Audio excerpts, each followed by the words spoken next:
smashing them down. It's a double kill for Jim. Oh my God, Jim! Looking pretty good. It's gonna be a triple kill. Jim comes on fire. Jim comes on fire.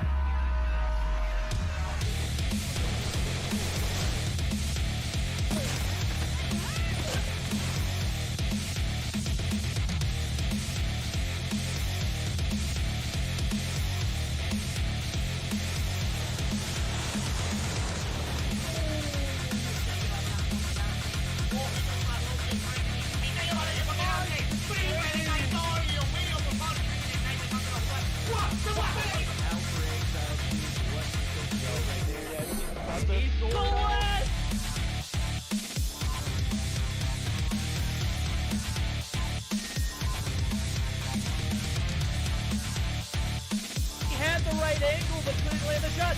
The dark scope, the two-piece!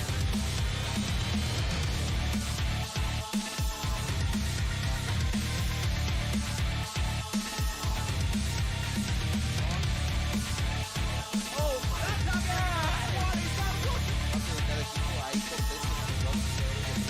trató de darle ese respetazo ahí, consigue una pelusa y rápido se voltea y se destaca na marotagem, belo ângulo dele.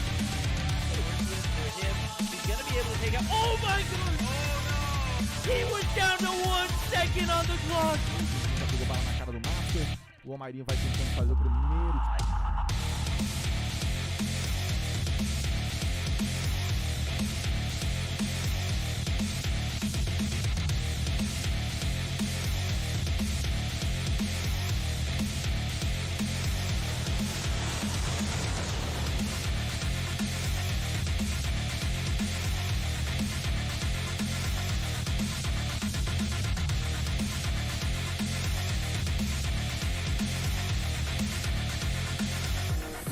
Da estátua vai tentar o tiro porrada e bomba! Vem! Clutch muito difícil de vencer, mas...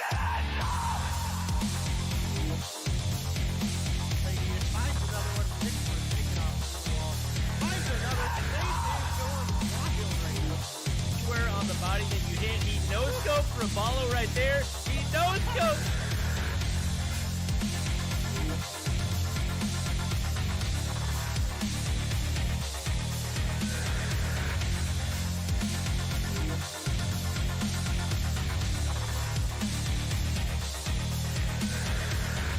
Termina eliminando a Jackie, igual queda solamente nuevo por parte de repente, consigue la primera baja en este round, se da cuenta que el otro jugador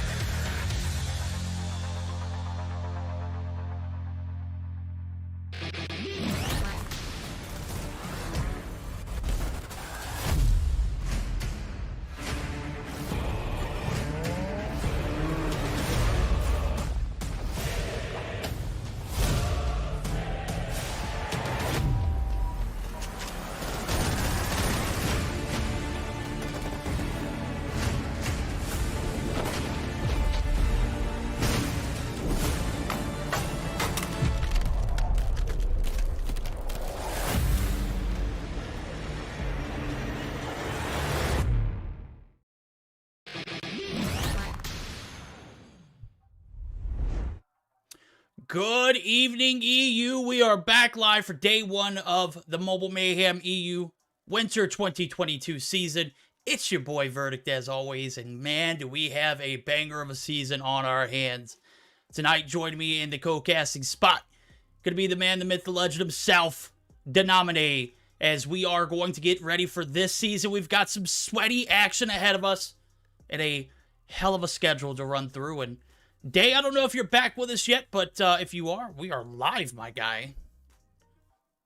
He is not back with us. I know his wireless headset is 100% hearing me, so I'm sure he'll be back in just a moment. But again, if you guys are just now joining us, we are about to get ready and get geared up for a hell of a season, as I have it pulled up right here. Some of the teams that we're going to be looking at across the board, as you can see it right there, Nova Esports, your returning champions. A little bit of a different roster, but that same Nova Esports team that we've come to just absolutely admire for talent. And, you know, I'm looking for a season from them like no other. Animus going to be right there as well. 117 not found. Another one of those newer teams. Animus is sort of a Stamina rebrand, or, you know, some of the players that played on Stamina, also some of the players that played on Aphelion. As I'm taking a look at it, 117 not found. We'll run through all the rosters and whatnot and everything too as well. Anarchy registered late. They get their bid in. They were an invited team, but had a little bit of a contractual obligation, I must say. So a few of their players are in and out. Olympus, Aphelion, who we saw in qualifiers, Illuminati EU, who we saw in qualifiers, Elysium, who we saw in qualifiers, Omniscient, the winner of your qualifiers, who are also going to be just downright stomping Devious this Saturday. We won't even get into that, but another team that doesn't have a logo, but is definitely well known. That's FN 420. Day, is that you that I hear back? Probably. How are you doing, bro? We're doing all right. We're doing all right. We're just my personal stream ran a little late, so we're a minute behind. But well, hey, we're guess good. what? We haven't even started the action just yet, so we're all good. Lit because my game loop crashed, and I was working on getting that reopened. Yay! Gotta love Game Loop, bro. I got an update for it this morning, but for some reason Game Loop just wasn't update. I am not sure what's going on, so I went into the actual emulator just to make sure that everything was all kosher, and sure enough, it is. So it looks like the app is running stable. Looks like we're gonna have a smooth day, and you know, based off of that, I think we have a schedule ahead of us that is going to be pretty sweaty too. So I'll have that pulled up on the screen for you guys, as I've got it pulled up right here. Matches of the day. We're going to start the season off right. Omniscient, your qualifiers champions, going to be taking on 117 not found, who, again, one of the invited teams. Definitely going to be an interesting one to see how it pans out. Why? Because 117 was invited. Omniscient, we felt, should have been invited just based off of their talent alone, but with the roster that was submitted, they had to go back through qualifiers. Nova Esports and FN 420 going to be your second matchup of the day, and that is going to be a sweaty, sweaty matchup as well. Animus and Olympus for our third series, and then we're going to cap the night off with Aphelion and Anarchy. Definitely going to be a banger of an opening day as I'm taking a look at it, man. This lobby that we're about to start up is where they actually going to start at, and it's going to be high intensity all the way down to that last series. So I'm taking a look and seeing if... What's that? Oh, we hope. Oh, I know, bro. I 100% know that this is going to be a sweaty one. I was taking a look at the rosters just to kind of see who was on which team. Kind of give us a rundown. I'm taking a look at it right now. I think I went a little too far. This is October of last year. Here we go. Yeah, that's a little far. Okay, so that FN 420 team is going to consist of Viri, Shift, S3M, or Sim as I call them, Slayer, Donlight, and Balance. The 117 team that we're about to see here in a little bit is going to be Dark Wizard, Tilt, Karma, Jazz, Cosmos, Lucky. It's going to be the Spanish connection right there. This team right here is going to be lit. Definitely looking to see how they perform against this roster of Omniscient, who again went through qualifiers and just absolutely killed it. Nova Esports roster: Yaya, Saturn, Spy, Inferno, Creed, and Neil. Okay, so we pick up Inferno for Nova. We pick up Spy, who is of age now. Saturn, who is a returning player. Neil, who's a returning player. And then you pick up probably one of the best players in EU. He had the most kills at Stage 5 last year. That'd be Creed. Creed he's a sleeper agent. Bro is so cracked. I know he released a very controversial, like, SS tier, or tier list for Stage 5 players and Mobile Mayhem players a few weeks back, and we went back and forth about it, Day, and I think one of the things that he missed was Drari, who... Drari, yeah. You're right. He way overranked Drari. Drari's possibly the most washed player in all of EU. That's why we see him bottom frag every game. Yeah. Oh wait, that doesn't happen. That's No, right. that I doesn't. forgot. That Drari cracked AF, bro. No, and then on top of that, I mean, when you can carry in a Stage 5 format, literally the highest stage that COD Mobile has to offer, I mean, when you are able to put up those kind of numbers and perform under that kind of pressure, that's an easy SS in my book. So, I mean, I understand that we do this seasonally. It's 4 times a year. You know, if he didn't perform well in the first beginning of the year, I know he finished the season with a great season. Coming into that stage 5, time frame, definitely one of my top category players of this EU seed, and trying to see who else we could run through. The Anarchy roster, it's a little different than what was originally submitted, and it's going to be very, it's going to be very different. You're not going to see Leader, you're not going to see Raid, okay? You've got Feints, Onor, Rondo, Marky, Patron, Brixta, and Nev. Okay, so that roster is still pretty cracked, but you got no Leader, you got no Raid. You still have Onur, who is just absolutely insane, but, I mean, come on now. I understand that there are, certain obligations you have to meet if you're, technically under contract.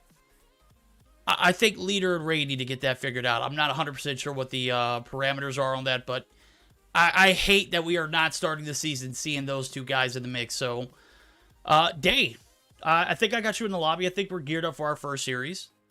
It's going to be an interesting one. We got the new rule set. Definitely going to be an interesting season. We had Roster Mania come through, and we saw the outcome in NA. We've seen the outcome here in EU now. And we've got a best of 3 that is looking pretty exciting as well to go along with it. As if I got to pull it up here, we're going to start things off with a hardpoint firing range. Crossfire, search, or destroy. And if we go to distance to that game 3, it is going to be a standoff domination. So no map bans, no operator bans. Obviously, the new rule set is going to it's going to consist of 1 operator per player. So not one operator per player, huh? Yeah, 1 operator, 1 unique operator. I'm sorry, 1 unique operator. Man, if I can't count on anything, I can always count on Day coming through and just absolutely railing me when it comes to making mistakes. 1 unique operator per player, you son of a gun. You're not going to see 2 annihilators on each team, is pretty much what I'm saying. And they select those operators prior to the games and setup. So we've got the best of 3 unfolded. We've got the teams in the lobby. And, without further ado, I think we're geared up for our opening game. So this is the opening day here for the Mobile Mayhem EU Winter 2022. And based on what we're seeing so far, I know we saw Gathelia and Jim come through with a massive raid, but do you think this Omni team, who just railed all through qualifiers, is going to put up some decent numbers against this 117 not found team? Day? Definitely, I definitely have to believe in Omni here. I think both teams are solid. I'm a big fan of Lucky, Karma, Dark Wizard, Tilt. So hard to root against those guys, but again, Omni, just such a strong lineup. And did you happen to get the Obs Ninja I sent you? I got you right now, bro. As soon as you said it, look at that. I am on top Lit. of game, bro. On top of it. All right, players are in the lobby. We're going to go ahead and start it up. Guys, predictions in chat. Who you got? 1197 or Omni Days? Rolling with Omni. I think I'm with him on that one because this team is by far one of the best teams that came through the qualifier scene, but also, again, we'll continue to say it, possibly could have been a invited team just based off the names alone. And right now, they've got spawns for that P2 set. It is going to be in handy off the rip, but, they're going to try and get some points off this P1, which they've done pretty successfully.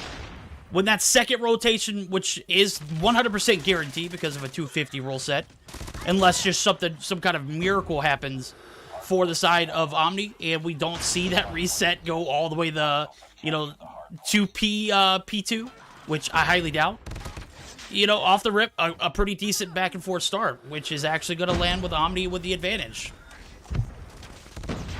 Yeah, and just because I see a lot of it in chat, you guys are absolutely right.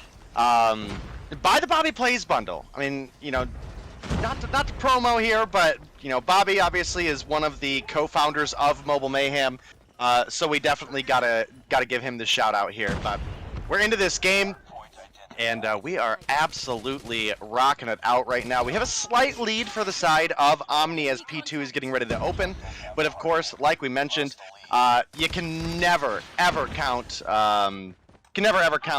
117 not found out. And I actually think hopefully Ronan has already got the names fixed on the overlay, but if not, they're backwards Ronan, so hopefully that will get taken care of. That's actually a really big break for 117 not found here. Yeah, it was a massive one. It was slightly contested at the beginning. They get the full break here at about 25 seconds in and going to muster up a few points of their own. Now they're going to be evening it up now as we do see Jim trying to make that contest in. Does have 2 players to deal with. Finds 1, finds 2, and the break right back in favor of the guys over at Omni. And things looking pretty spicy so far. This matchup was going to be highly anticipated because we've got an invited team who are stacked.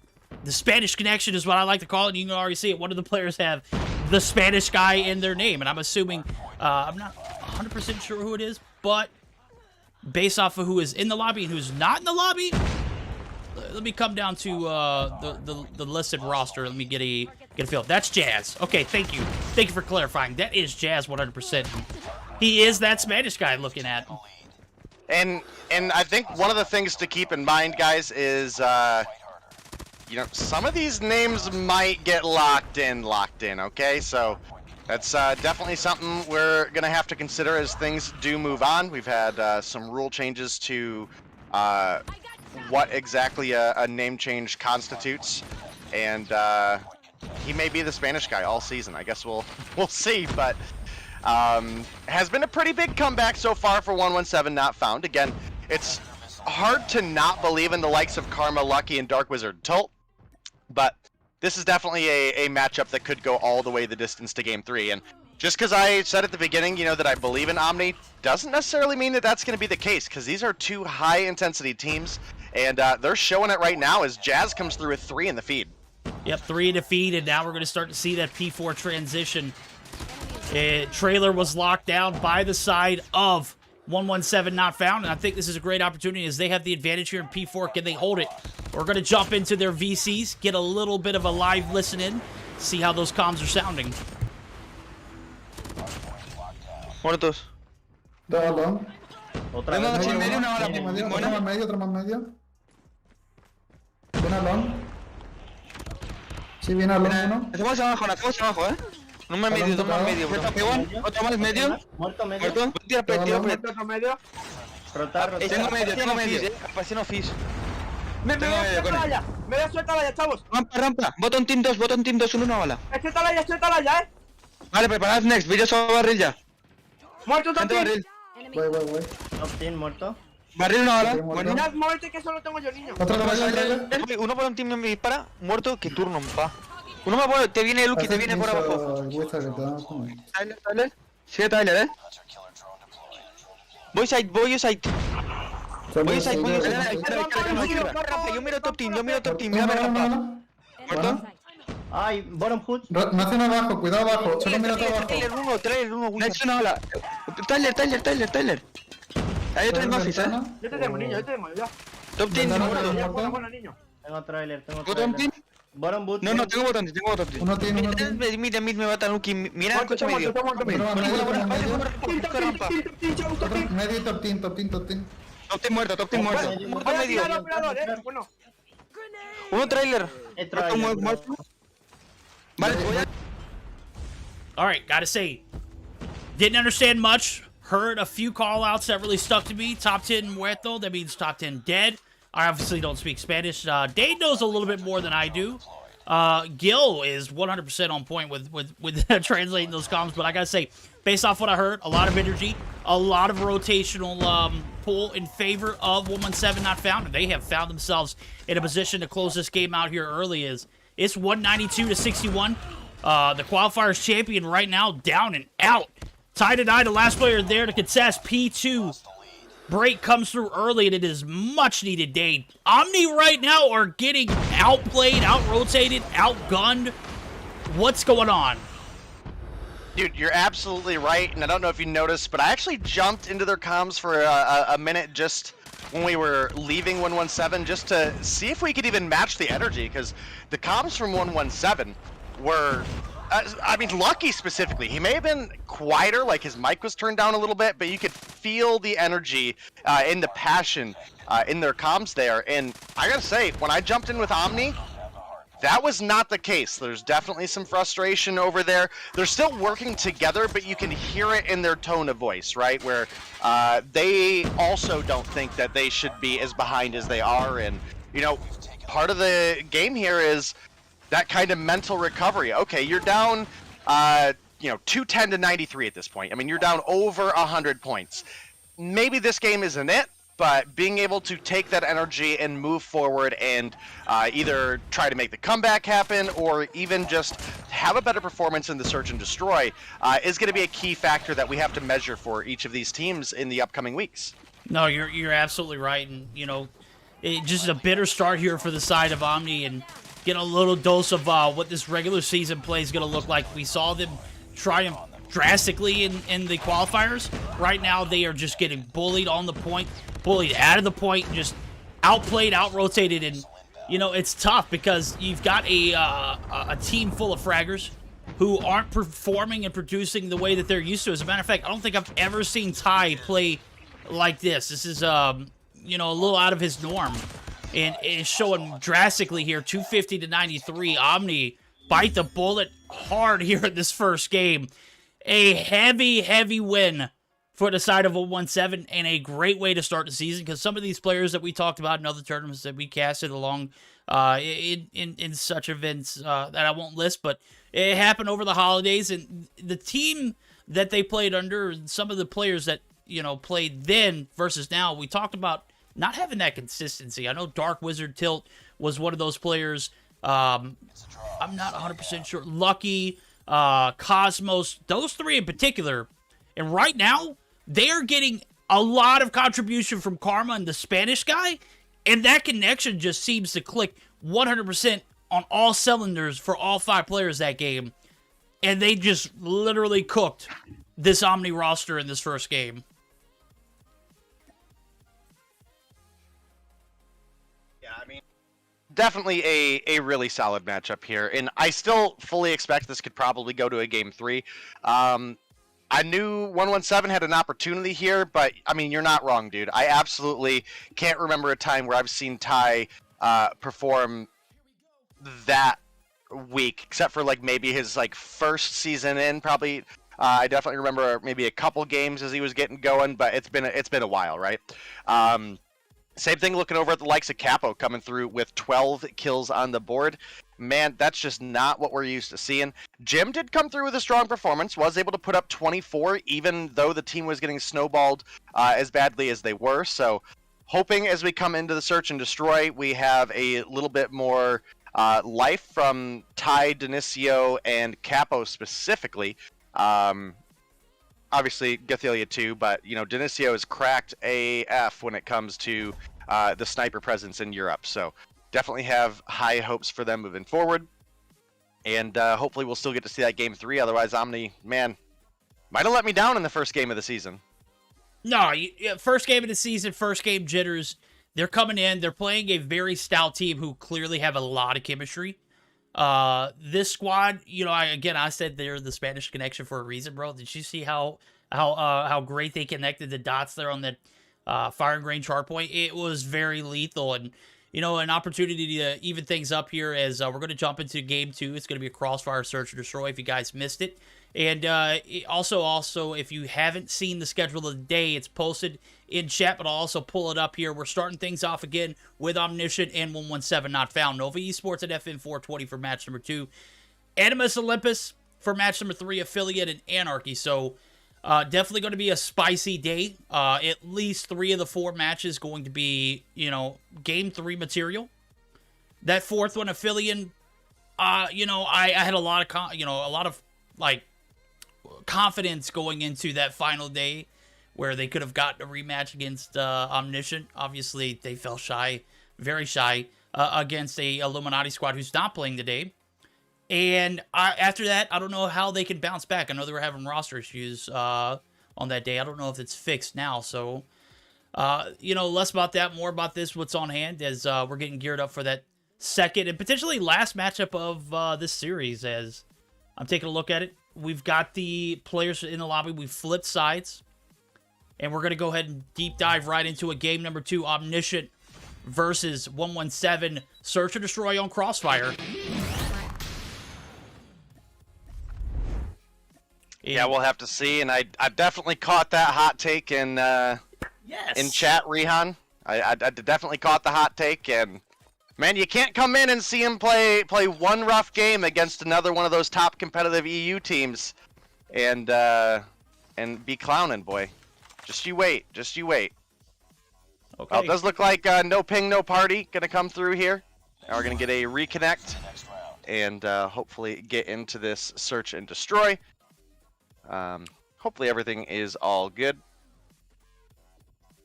Yeah, I'm hoping that's all good. Yeah, because anytime we see anything like that, obviously there's some kind of connection issue. Even can go as far as saying no ping, no party, and that be a very viable thing. It's not so much relevant in the EU as it is in NA, but it is what it is. You say that, but I hear a lot of weird things about the EU servers and the way they connect. So. Oh, teach us, Stay. Teach us. I'm listening. Listen. I'm not the teacher. If you want to know about how rough the EU servers can be sometimes, pop into a Karma stream or a gym stream. They'll let you know exactly what they think about the EU servers. All right. Well, we're gonna have to see how it pans out because we're gonna give it a second try. We're connected back into the lobby. Everyone looks stable. Everyone looks like they're 100% connected. Looks like it's going to stick this time around, and Dark Wizard looking to stick that first kill.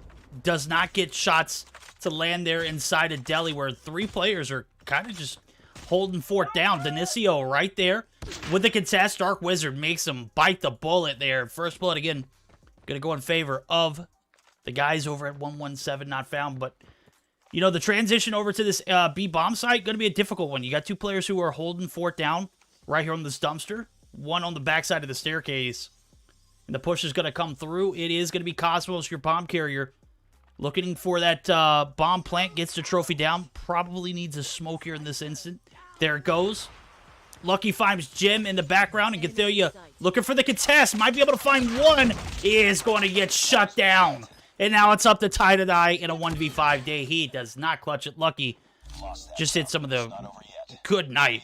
Top of that staircase, definitely not an angle. You would expect a sniper to come through and take your head off, but sure enough, Lucky comes through and picks up 3, and that was one of those shots. Yeah, definitely another one of those high-end sniper talents that you have to look out for. Definitely a talent that puts Devious in the dirt single-handedly, right? So we'll have some exciting cross-regional matchup here soon, but dude, this is a matchup that has just sniper talent galore, man.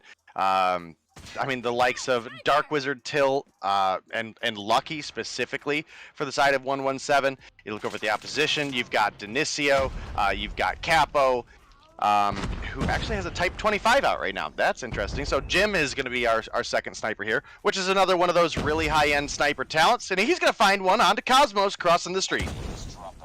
Yeah, good frag there. We're on the defense here for Omni, and we all know how this map plays out. The attack has a little bit more of an advantage from the spectator's eye, and from matchups of past.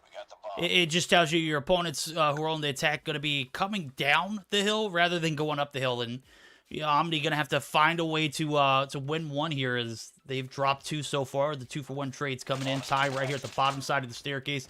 Shots are going to rain it in. Ty and Gathelia tag team take down that sniper talent, and Lucky.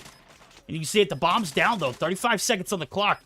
Gonna have to make something shake here, but Gathelia gets taken down. Karma making something shake there. Ty is going to get taken down. That is going to be it. 2 rounds in a row now for the Spanish Connection. This 117 not found team. They're looking pretty solid here on the attack so far. Yeah, I mean, you definitely can't complain about what they bring to the table. I gotta say, they're even impressing me at this point. I knew the talent this team brought to the table, but dude, I don't know if it's just the synergy or if they've all just gotten that much better than they already were or what, but they are frying right now. Cosmos coming through with 2 in the feed, taking down Jim and Capo. Gonna get the 2-for-1 trade in favor. They did lose out on Karma, so that is something to consider, but they do have the advantage, and they could be looking for potentially a 3-0 lead here if they're able to win this round. Yeah, it's looking like the case because Jim and Capo dropping early, not a great sign. Lucky actually going to be super weak. He's going to be able to retaliate here with a jump shot. I could not miss that one. Ty now, as well as Gathil, you're going to be left in a 2v4, and this is just 3 rounds in a row, it looks like. Unless a miracle comes through, and it's going to be on the backs of Ty and Gathil. The smoke comes down, bomb's going to get planted. Cosmo's going to be doing the deed here, and the rotation's over. Gathil has opted to snipe this time around, looking for those opening frags for the push. Lucky. 1 casualty. Cosmos and Dark Wizard. Dark Wizard does find the shots. It looks like Dark opted not to snipe this round. Very interesting. And now it's up to Ty, who's found 1 in Cosmos. The 1v3 scenario makes it a 1v2. He's got 27 seconds on the clock.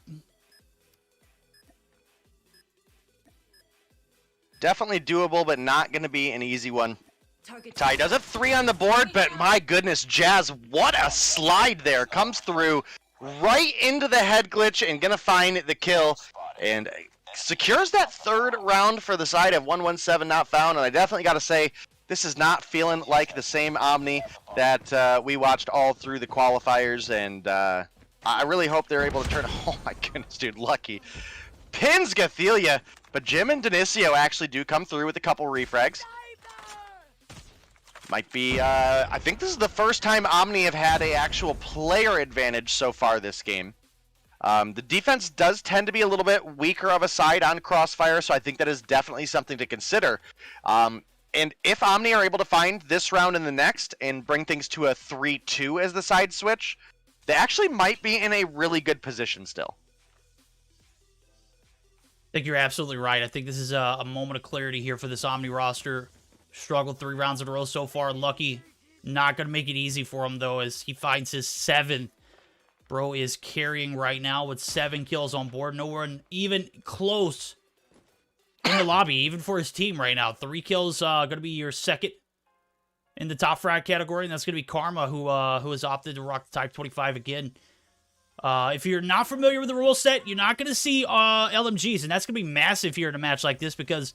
Or shotguns. Or shotguns. You know, you would expect to see someone in that deli area just trying to wallbang, trying to get some info, maybe a hit marker, maybe even a kill on that B bomb site. But, you know, with that not being even remotely close to what we could do here, you know, you're going to have to sit back and play a little more reserved as the A side push comes through. It's a little more unorthodox, but... You know, we could say not remotely close, but dude, you got to remember, we got the Kilo coming into the game, and that could be an interesting game changer. I believe it has a 100-round drum mag. Tell me you're an LMG without actually being an LMG, you know? Oh, what about the PP Bison? Oh, well, Lucky. And that's getting buffed next season too. I don't necessarily know if it's going to be like the hands-down go-to gun. Jim, look, you know I love some body shooting, but maybe let's tie things up first. let's not shoot bodies when we're the last player in the lobby alive and you're down 3-1. I'll allow it. I mean, I'll allow it, but... Well, you know, you got to get them. You know what? I think you made a statement 2 days ago. You know, if you're not 100% sure if they're dead or not, you just got to go ahead and put those shots in. And I think that was a serious case of that. So, Jim, making sure. Listen, I agree, but maybe the double tap comes through when, you know, you're not still running for your life. Yo, got to give some credit to Aerith as well here. Coming through with the 65 Raiders, coming through with some Mobile Mayhem love. How's it going, Aerith? We hope you had a fantastic stream, and everybody from Aerith's stream, welcome to our first day of the Mobile Mayhem EU season. And our first game is 117 Not Found versus Omniscient. Definitely been in the interesting series so far. Not quite as close as we initially thought, but still a lot of time left for this game to develop. Aerith skin for COD Mobile win. 100% need that in the rotation as well. I already picked up my Bobby skin. I could not wait. I did it the first thing. Yo, I did too. I have never bought COD points, dude. I've never bought COD points in COD Mobile, and I bought some today to buy the Bobby pack. I did too, bro. I bought 2,400 worth, and it was well worth it. If you haven't checked out the Bobby skin in COD Mobile store, go ahead and peek it out. I'm not trying to promo for Bobby, but I'm trying to Oh, promo I for am. Bobby. I am. Buy it. 100%. Buy it. It's even got a crossbow camo in it. Not that that is any good in COD Mobile, but Oh man, did he partner with you on that one? Because I saw it and I was like, bro. Nope. I know Day had to have some kind of influence on it, but had no idea. Jim! Had absolutely no idea, my dude. Oh no! Ty gets hit markered. Lucky. The feels bad. And well enough, as I was saying, if Omni are able to find those 2 rounds, they might be in a good spot. And now And look they're going at to it. switch to the offense, Verdict. They've got 2 rounds on the D side, and man, offense does tend to be a bit stronger on this map. So if they're able to finesse a couple rounds here, we might not even see that extra side switch in round 11. They could make the comeback happen. It's still going to be hard. They don't have pushover opponents, but that was a must-have round for sure. yeah, Jim finding those 2 shots. He doesn't have an LMG, but he's got the DLQ advanced artillery. Finds those advanced shots right through the walls there at that B bomb site. Single-handedly pulling 2 down with him. 7 kills on board now for Jim. Bro is cooking. As we can see it, 5 and 4 for Ty, who didn't have the best game in the hardpoint, but definitely making up for it here in the search. On the flip side of things, Lucky's able to pick up 2 more since we've talked about his stats. And Jim trying to make something shake yet again on this B bomb site. Dark Wizard and Karma are going to combine for 2. Gathelia's going to get a refrag. 2-for-1 trades coming through. Jazz drops. Jim, Ty, and Gathelia looking to make something happen here on this first round of the attack as we flip sides. And look at Karma. He is in a very lethal position. This is not a position you want to be able to allow if you are the side of Omni, because if you go for that bomb plant, he has a cheeky spot to just continue to shoot all through that site. The bus station area, very, very vulnerable here from this corner building. As we can see it now, the rotation over. Gathelia looking for that B-side plant, looking for the clear, though, and does peek out the staircase. Jim actually is going to fall back in line. Dark Wizard makes Ty pay, and man, we were talking about the advantage on the flip side of things. They got the flip, and there's no advantages so far. Yeah, I mean, this is definitely looking like a strong round coming through for 117. They're just picking them off one at a time, and now Jim is the last alive in a 1v4 scenario. Can Jim channel his inner Little B? No, he cannot. Lucky. A little too goated, going to come through, pick him off, making the cross. And that is going to be 117 now, 2 rounds away from potentially closing this out in a 2-0 victory. And look, dude, I was on the Omni train leading into this match. Yo, 117, you guys have proved your point already, and the game's not even over. I gotta say, coming to this matchup, I was looking for a little bit more production off the side of Capo. Right now, he's got 1 kill on board, and that's not going to cut it against a squad like this. Denisio may not be having the best game of his life either now, as I'm looking at only 2 kills on board, but when you've got an excellent amount of sniper talent for this 117 squad, I am all on that 117 train right now. As the bomb goes down, Gathelia gets the job done, but he's not going to be able to live to defend as the push comes through. It's way too strong. Karma obliterating Jim. Ty left in a 1v5. Bomb is going to get pushed. Lucky's going to get taken down. Free kill for Ty, but the push is going to come through, and it's too strong. Dark Wizard is going to get the defuse, and the body shots to come along with it. Look at it.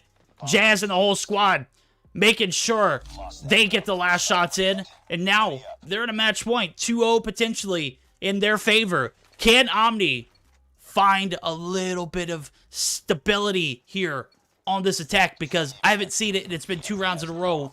This is where they need to start. Yeah, I mean, they definitely needed to, for Omni at least, find a little bit more groove on the offense, and dude, they have just not. Lucky has been fragging out. He's got 11 on the board, and like you said, Capo struggling. 1 in 7 right now. Just can't really put up those numbers against a team like 117 and expect your team to come through with a win. It's just not gonna happen. And sure enough, the 1-for-1 trade does come through here for the open. And if you're looking at Omni, that was your top frag in Jim. He's got 7 on the board, and he was taken down. You traded them out for Jazz, who was sitting at 4 and 4. Man, not an ideal situation. Not an ideal situation whatsoever. No, now we're going to be playing the waiting game, waiting for that push over to the B site. Capo and Ty have cleared it. Is going to be Looking like they're going to be making that B-side plant push, but again, smoke's going to come through. There's not a trophy here. Keep that in mind. He's going to go ahead and get this bomb plant down, but look at the position he's forced to plant it in. It's on the dumpster side of things, so it's going to get taken down. Dark Wizard. Dark Wizard with the wall bang. The freak, bro. Wall bang from Delhi, bro. Got him. I think we saw... Yeah, it is rough. I think we saw Jim pull that same move and pick up 2, so... Dark Wizard following suit there. Ty's going to pick up the bomb. Ty going to try and get the bomb plant down. Ty, Karma is shooting. Yeah, Karma's been right there all game long too, bro. Right there on that quarter building. Lucky going to hit the last shot. It's only right. A 6-2 win. Omni. Man, we had a lot of promise coming into this opening day. I still have a lot of faith in that squad, though. They have a lot of talent, tremendous talent. And waiting for that to develop over the course of the regular season is just not going to happen in a third game here in this first matchup. So, unfortunate, but very fortunate for the Spanish connection, the squad of 117 not found. And I think they have found a lot of chemistry and a lot of frags along the way. And, you know, consistency is going to be something I'm going to be keeping up with them throughout the regular season. But starting out, just laying bombs in the first 2 games. The Search and Destroy was never close. The hardpoint got out of hand really early. And that's a 2-0 win for them. Yeah, definitely got to give a lot of credit to 117, specifically Lucky, who came in and chose violence today. Absolutely chose violence. Coming through with 12 kills to lead all. Only player to hit double digits as well. Now, granted, that it wasn't a 6-0, it was still a 6-2, so relatively on the shorter side of what Search and Destroys could be. We did have Karma coming through with 9. Dude, it fell off from there. You know, Dark Wizard and Jim coming through with 7, and then Tie to Die with 6. Then you've got 4, 3, 2, 1 on the board. So, you know, Lucky really showed up and showed out, along with Karma and Dark Wizard for the side of 117. And, dude, Omni, got to step it up. We've been hyping you guys up so much for the Devious matchup. You know, we were hoping you came and put some Titans in the dirt there just to really rub it in and scare Devious off. But Devious probably feeling pretty confident right now, if you want me to be honest with you. Transitioning, but I'm going to be honest. That's a false sense of confidence, bro. You're talking about a team who ran all through qualifiers. Obviously had a little bit of a mishap here in the first day. That's quite all right. They still have plenty of season to prove what they are about. And we'll have on Saturday an opportunity for them to prove how well they can play against that Devious squad. So I'll continue to hype that one up, and I'll continue to favor the side of Omni because that team is super cracked, regardless of who they're playing. Had a little bit of a mismatch there in that matchup. I think I may have underestimated this squad. On paper, you see Dark Wizard, Lucky, and Cosmos in the roster, and I'm not saying those are the weaklings. I'm just saying, based off of where I've seen them at in the past and how they've performed, they have so much damn talent, bro. It is ridiculous. They've always just had that sense of lack of consistency, and I'm not dogging them. I'm just saying, we've had the conversation several times, Dave. You know, when put in the position to perform, they haven't delivered. They delivered today, and I pray that they continue to deliver because that squad is dynamic and electric to watch. But we're going to have to see because consistency seems to be the key if they can continue to maintain order. I have high hopes for them to move on throughout the season. So that's going to be the end of matchup number 1 of the day as we're getting prepared for our second. It's going to be Nova Esports and FN420. As I'm taking a look at it now, we'll go ahead and pull it up for the first time this season. The standings, 20 points in favor of 117 not found. Again, the points have not changed. 20 points for a 2-0, 15 for a 2-1, 5 if you're the team that picks up the first or one of those best of 3 games, and 0 if you don't win anything. So I mean that's obviously the case because Omniscient didn't pick up anything.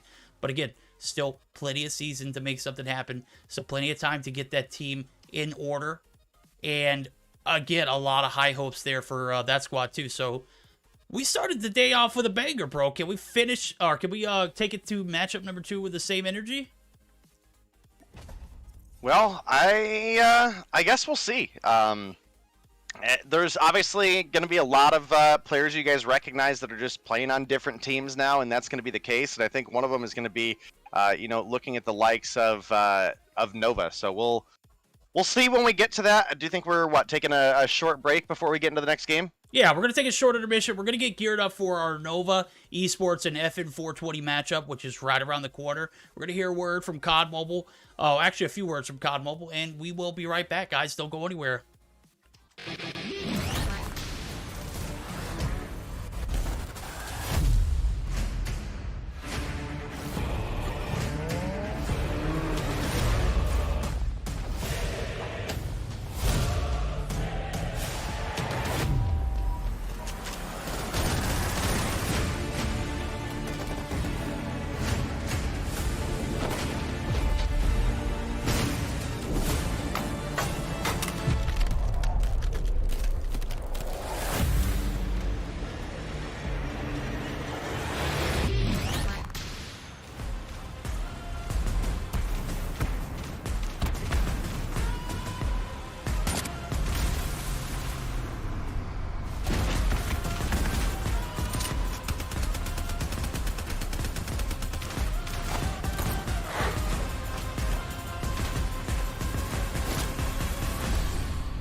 Alrighty, guys, we have our second matchup of the day ready to rock and roll.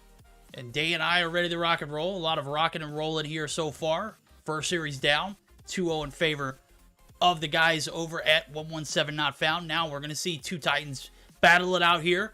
And this is going to be my matchup of the day, primarily because of these two teams and who are on them. Nova Esports, FN420, getting set to square off in a best-of-3 day. And based off what we're seeing in the lobby, how great is this series ahead of us going to be? definitely should be pretty solid. I mean, this Nova lineup is looking solid with the likes of Spy, Saturn's, Inferno, Creed, and Yaya. And then you look over at their opponents in FN 420, and we have Don, Slayer, Sem, Balance, and Shift. Veer also on that roster, but not playing today. So, kind of a cracked lineup. I do believe he is supposed to be one of their starting players, so I'm unsure how that's gonna affect it. I was kind of chatting with both teams a little bit before we got in, and I gotta say, FN 420 definitely were pretty confident, but they did say they would be more confident if Veer was playing today. So I think that's a fair assessment, but I think we're going to have a much better game than we did in our first series of the day. There we go. We're going to start things off with a hardpoint on raid. Game number 2, again, going to be a crossfire search and destroy. Saw how spicy the first time it was around. Now we're going to see it for a second. If this series goes to a third, which I'm expecting it to based off of what we've seen from these two teams, just based off of the rosters alone, I'm hoping it goes to that game 3 based off of all that. But again, some crucial information that Dave just mentioned was the fact that Veery's not playing. So, you know, there's one thing playing with, you know, players who are on the roster. Obviously, you know, it's another playing with a start 5. Veery, to my understanding, is a start 5 player, Dave. That's what it sounded like when I was hanging out with the teams in comms. Yeah. I didn't want to assume, but, you know, based off that energy, it will lead us to the fact that he is a vital role in that roster, and not having him at your, you know, at your service tonight could be a big downfall. So that standoff domination is going to be that game 3. As I was taking a look at it too, the operators for Nova, Yaya is going to be rocking the Gravity Vortex, Inferno with the Tempest, Kree with the Annihilator, Saturn's with the Sparrow, Spy with the Death Machine. I'm so excited to see Spy back in the mix for Mobile Mayhem. You have no idea. For FN 420, Balance going to be Death Machine, Shift, Sparrow, Sem with the Annihilator, Slayer with the Gravity Vortex, Don with the War Machine. Without further ado, we're going to go ahead and jump into it. Game number 1, that hardpoint on raid, as I promised. We're going to go ahead and get geared up for that based off of everything that's going on. You know, Veery not in the mix. I'm not rooting for Nova, but you got to think they've got a stout starting 5, like a team full of MVPs. And they're going up against 5 players who, again, are cracked in their on, but not having that starting 5th could be a major downfall here in this first game. Yeah, well, we are into it, and real quick, want to give a real big shout out to all the viewers coming through today. We're at kind of a low point for what today has been. I mean, I think I saw 297 earlier. Yo, EU, you guys are showing up and showing out, and my goodness, this has probably been one of the biggest starts to a EU Mobile Mayhem season yet. So definitely, you guys are the MVPs here today. Ooh. Shift gonna pick up a big kill onto Yaya, who is looking to anchor the backside spawn there.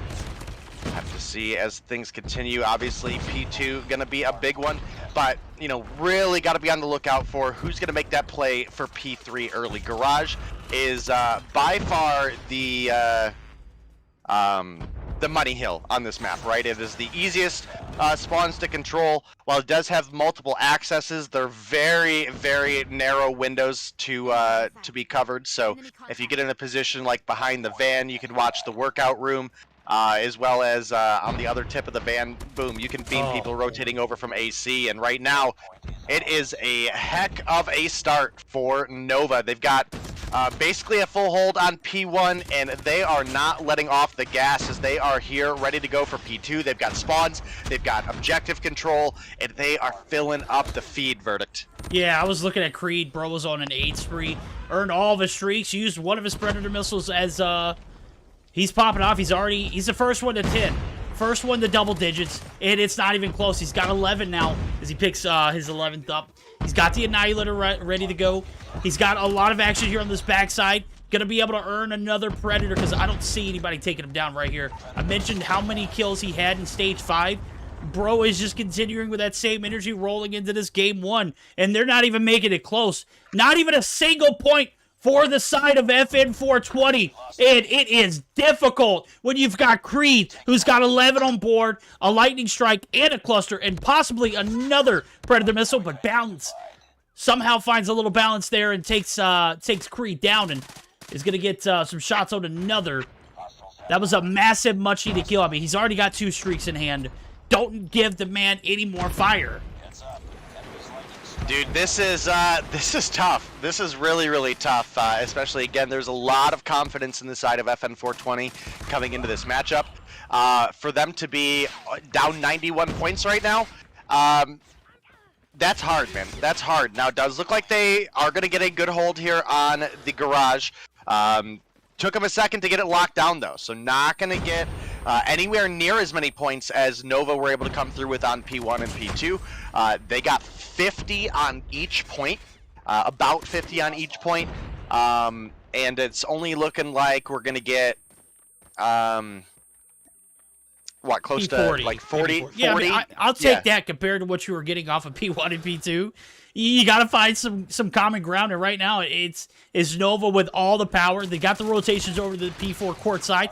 This hill is a little bit more of a toss-up, though, so I'm expecting, even if the spawns are kind of settled right here, you know, for the side of FN420 to come through, and, you know, with that being said, I think this is going to be an awesome opportunity for us to jump in with the guys over at Nova. So they're going to have the advantage. We're going to hear how the calls sound. Give us just a moment as we join in for Nova listening. I'm not on the CT. One guy top. I'm aiming CT too. They're gonna spawn pool. Careful. Yo, lightning. That's fucking broken, man. Interest on site. I'm lightning strike. Stairs. Interest on site. No one That died. is mid steps weak. Mid steps weak. One side. They're gonna get One streaks more from. side. Go next. Go next. I'll play bank. Serve next. Place more. I'm playing bank. I have top red. 3 mid steps. I have One shot. cluster. I'm a cluster next. Just go in next. I'm a cluster.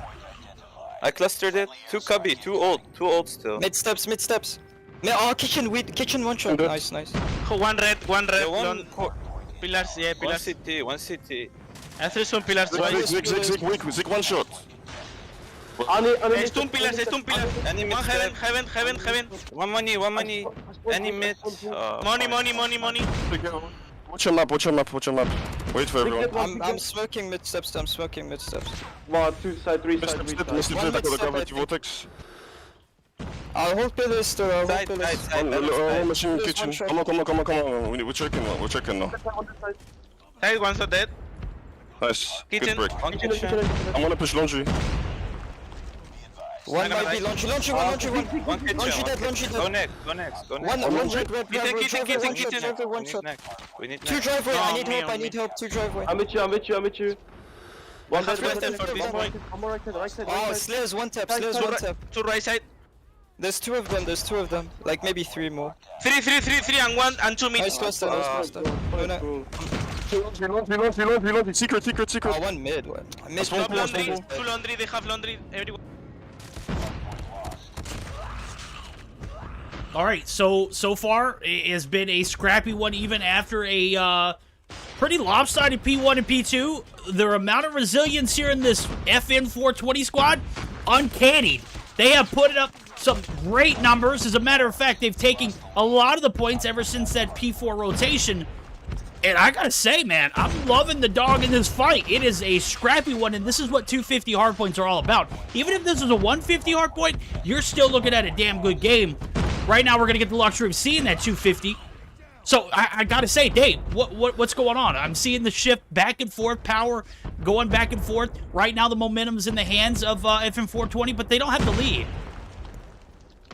Yeah, they're doing pretty solid, though, and I definitely gotta say, as soon as we jumped into the voice comms, you could hear some of the complaints about lightning strike there, and I gotta tell you, Definitely given me some Warzone vibes. The amount of times I've been wallbanged by precision airstrikes there, I'm glad to feel someone else raging about it. You know, a very similar circumstance, and it's definitely a strong score streak to run, especially when you have a big open hardpoint like the basketball court. Another big one is you know, if you're able to get a cluster, I mean that can be really solid as well. A big slide from Sem there, gonna find one before getting taken down by Creed, and you know, like you mentioned, this game would be over if it was a 150 hardpoint, and you know, fortunately it's not, because while we were looking at a 100-0 start on P1 and P2, bro, we're looking at a 40-point game right now where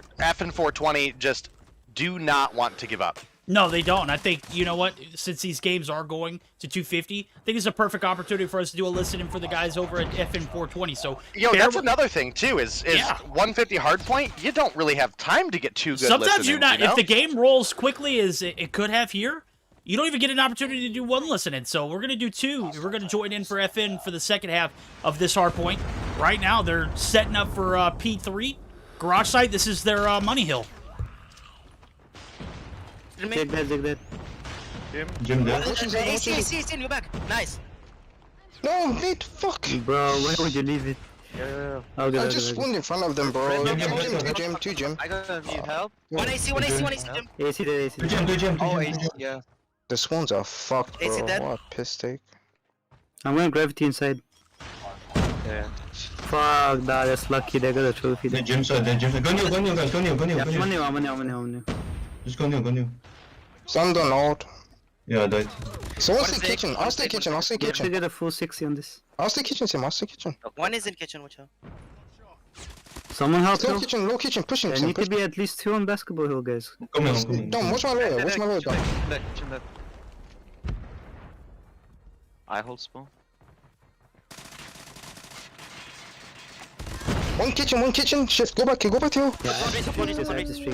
leave it. No. It's one kitchen, one laundry, and one tiki bar. Yeah, I'm dead. They come Where you spawn? Jungle, watch out about them. Watch that top. There's no more smoke front. I'm stunned. Top. Help now. Spar. That was so stupid. Stuns. Nice, that's free. I'll just peek low. You're there, straight? I'm spawn trapping top. I killed them all. Only one in Kirby. Nice. One more. They're gonna spawn top. Top kitchen. Dead. This one top. I got The heady. Only one. push it. Yeah, behind. Kitchen Oh, dead. fuck. All right, I'm sitting here scratching my head like, I don't know how a lot of these players survive some of the cluster strike action that was right there on that court side. I was like, why is he still alive? And sure enough, 250 to, I couldn't even see the final score there. It was just a hell-fought battle, back and forth, a great comeback to, you know, start off things, a great way of bouncing back. But when we get into the latter half of these games, you see it, the score streaks, they reign superior. They hold a lot of precedence. And, you know, even with the operators in hand, we saw 4 players get dropped by the Annihilator. Just not going to be enough. 250 to 164. Nova take the lead early. Almost give it back. But a great game. Dave, what are your thoughts? Yeah, definitely a really solid game, and I'm glad we got to do listenings with both teams. And listen, if you want me to be honest with you here, balance ain't wrong. You could hear the frustration in the spawns on specifically from garage to basketball court. Unexplainable. Honestly, just unexplainable. There's not a ton of reason that Nova should have been graced with the spawns that they were, but yikes. And you know, I feel that frustration. That was definitely a solid game, though. Again, we started with a 100 to 0. It was looking like it was going to be a blowout, and we had a lot of tussle towards the middle. And you can definitely tell that we had a couple players showing out. One going to be Yaya. I think definitely a player that is expected to perform at this point. And another big one, obviously, you have to look at the return of Spy, someone who hasn't been able to compete at this level of competition for at least half year. from the time that the 18 plus, so maybe like 3/4 of a year, just about, comes through, and you can see he's absolutely ready for it. Drops 28 in his first game, completely out-fragging the entire enemy team. And, you know, when you're not keeping up in kills, it's going to be difficult to maintain some of the objectives. And overall, we just had a kill lead for the side of Nova, and not one that you can, you know, realistically contest with. Obviously, you know, in NA, we had Rain drop a hard point to Devious, even though they had a 36 kill advantage. You know, that's not going to happen when you're a team like Nova or FN420 here, right? I mean, it's just at this level of competition, that's not going to be a factor. And yeah, when you come through with a 20 kill lead, you're going to have a spread that shows you had a 20 kill lead.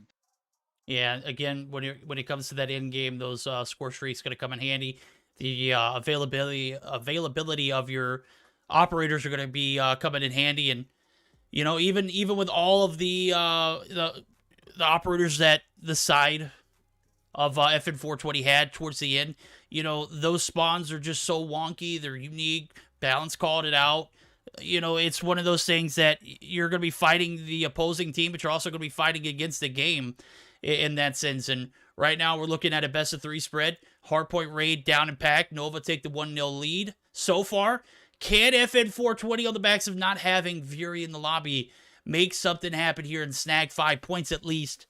Or will they get 2-0'd early on now as we're going to get geared up for that second matchup? Second game, rather. As we're bouncing back in it.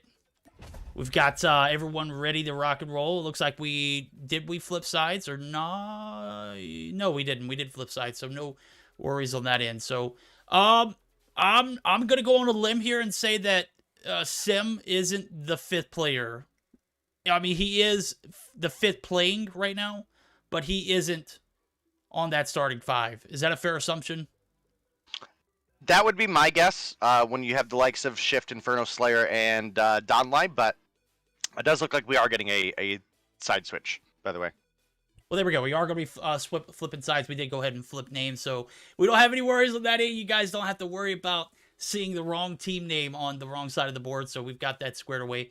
And here we go. We've got a hell of a series to come still. I feel like this is an opportunity for the side of FN420 to pick up a game. If it does go to that game 3, I still, based off what I saw, the kills just highly in favor of Nova, 20-point kill advantage. That kind of fragging ability is going to come in handy in a domination game. Not saying it's going to win them the game, because I've seen some hella fault battles, but, you know, being out fragged, but I still got to favor them. You know, I don't think this is going to be a case where you've got 4 starters and 1 sub in from Sim. Who's cracked? I mean, guy is great, but when you don't have that 5th player in your lobby ready to go against some of the best, and yeah, I'm saying it, Nova squad stacked. Creed, one of the best players in stage 5, if not the best, had the most kills, one of the highest KDs to go along with it. He started the game off strong, kind of took a little bit of a back burner towards the end, but you know, that's an impressive squad. That Nova team just looking downright dirty. Yeah, Chad actually talking about the 250 hard points right now, and I totally agree, guys. I mean, if you remember, I was one of the people that was like, we have to get rid of this 150 hard point crap, because you look at a 150 hard point, if you have a full hold on a P1, P2, bro, the game is almost over. There's 120 points on the table there. And that just doesn't really give you a lot of time for the game to develop. If you have, you know, on some maps, dude, if you have one bad fight on a P1, P2 is not yours, right? Like Hackney Yard, for example. If you have a good P1 and you have spawns for P2, dude, that basically lights out in a 150 hardpoint. But that's not what we have going on here. We're now into the search and destroy, and let me tell you, Nova, come out of the gate and give the horns to the side of FN420 here. They find the 3-for-1 trade to open things up, and they've got a bomb plant ready to go as well. Slayer, what on earth? Yo, please tell me you caught that. I didn't, bro, but I know this guy can snipe. I was kind of focusing on that mid alley area where Saturn's had pushed up to that middle building and was in a very aggressive spot, to say the least. Didn't get anything out of it, but did hold up a little bit of traffic. So 1 round in favor. You want me to be honest here? I'm not saying he's hacking, but He's I know hacking. if I know if I was playing, like, let's say I was playing Vanguard right now, right? And I got hit by that shot, that dude's getting reported. Well, okay? I mean, he's getting reported, but, you know, let's compare apples and oranges here. Right. These are pro players. We're crappers, okay? We're crappers in comparison. So they're used to seeing shots like this. We may not be. That was a wallbang from hell, dude. That was a hell of a shot, but you know, these guys also know all of the just right spots to hit, you know. Yeah, just I flicked over to him at just the right time to catch it. It was just one of those how kind of moments, you know. It is going to be first blood going over to the side of Nova. Bomb plant does come through. Wallbang not going to come through for Slayer that time. Can't quite find the head of Spy. You can see he was looking for it. And we do have Balance pushing on up into the back line, but Saturn's is there to defend. And now it's Slayer left alone in a 1v5. Can't find the shot to connect. Yaya going to clean him up. And that's going to be a 2-0 lead in favor of Nova. So far, so good for them. Start the hardpoint the same way, take a early advantage, and never really give it up. They got really close towards the middle of the matchup, but you get deeper into the game, you can see the frags coming through. Nova got the rotations down in pack. They get the retakes down in pack as well, and a hell of a start for them. They finish off game 1 with a almost 100-point advantage. Right now, they're up 2-0. And you can see it's Slayer and Shift. Sim actually finding the first blood with Simp. Don Simp, a.k.a. Don Light. Need to have a better contribution here in the search or destroy because the hard point, again, when you're going double negative as a sub, it's one of those signs that you got to find a little bit of common ground. Find yourself something to be able to hold on to. And this search or destroy is an excellent opportunity to regain your confidence. There we go. Finds his shots on Spy. We've got a 3v1 as Balance takes down Inferno. Yaya going to be left in a 1v3. Slayer and Sim combined for the shots. Sim gets the kill. We've got 1 round on the defense going in favor of FN420. Yeah, and that's an absolutely must-have round for the side of FN420 there. We saw, obviously, this map played out earlier, and if you give too much over to the offense in the first half there, man, it can really just give them the momentum to continue to push forward. And you know, that's not what we want to see out of FN420. You know, this is another really stacked team, even though they're playing with a sub right now. Again, you throw the likes of Veer in here, and, bro, this goes, you know, into that S tier of teams, right? So I'd like to see the game 3, just to see the game 3 between these two teams. And right now, Nova want nothing to do with that. They're like, nope, it's going to be a 2-0. We just want to end it here. And, you know, rightfully so. Again, as we were going over the scoring earlier, the 2-0 victory picks you up 20 points. The 2-1 only picks you up 15 and gives those extra 5 points, or the 5 points you lost, over to your opponents, which can make a difference towards the end of the season. We'll see how it pans out now. Creed trading. Sim drops 1. Balance. Get traded in the background. Bombs down. Nova. Nowhere around to pick it up. Creed looking for that revenge frag. Saturn's doing some God's work right now. 5 kills on the board. Creed taking some heat. Inferno gets the finish. Now it's just Slayer again in a 1v3. Bomb's going to be picked up. Inferno is going to try and get the plant down. Slayer going to try and make the rotation over. Saturn's going to oust him. Bomb does go down, and this might be it for Slayer. He's going to be outnumbered and outmanned. The rotation's over. All 3 focused on his location. Inferno hits the shot, and we've got a 1-3 lead still in favor of Nova. And this is what you would expect on this defending side for FN420. Nova drop 1 round. Can they pick up another one to make it a 4-1, to make it just that much worse? Well, one would hope not. Again, I want to see the game 3 here. I'm not rooting for one team or the other to win the whole thing, but dude, I am certainly rooting for that game 3, especially, you know, since we're so early on in the season still. right now, not looking great for the side of FN420, though. They did pick up Spy, but we lost out on Donlai and Shift. Slayer finds a hit marker through the wall. Not going to quite be enough to take down Yaya, but does give him the information. Contact with enemy. Bomb has been planted.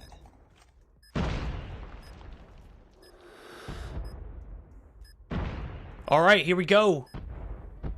2v4 retake now, going underway. I'm receiving some weird messages from Trovo Wardens right now, so if I'm a little distracted, I'm trying to get it figured out on the back end, guys, so I apologize. They moved my chat to, or my game to chit chat, even though we are clearly commentating on the game. Can chat not hear the commentating? Can they not hear our commentating? I mean, I sure hope so. I hope so too. I felt like we could have. They moved you to chit chat as a warden, not as an admin? As a warden to Trovo, they moved me to chit chat since there's no commentating while doing third-party stream. This is not a third-party stream. This is a primary stream. I don't know who this guy is, but he was able to change my channel to chit chat. At any rate, we'll get that figured out. Are they canceling Verdict? Is that what I'm seeing? 4-1 right now. Stream, dude. We're live on stream. I don't know what to tell him. I don't know what to say either, but I did send a message to admins in the back, aka B. Hopefully we'll get it resolved, and I've never had an issue like this beforehand. Right now, the issue is FN420 taking the 2-4 scenario here in this 1-4 deficit that they're going to have to overcome. Slayer going to be yet again the last player alive, and his 4 players to work with. That is not going to be easy. Spy comes through, just like the Pitbull in his profile picture. Can take him out easily. Oh my, this is a battle. Nova just taking massive lead in this search or destroy. Yeah, I just read the message you got, and that is absolutely bizarre. That guy doesn't know what he's talking about. I don't know what he's doing.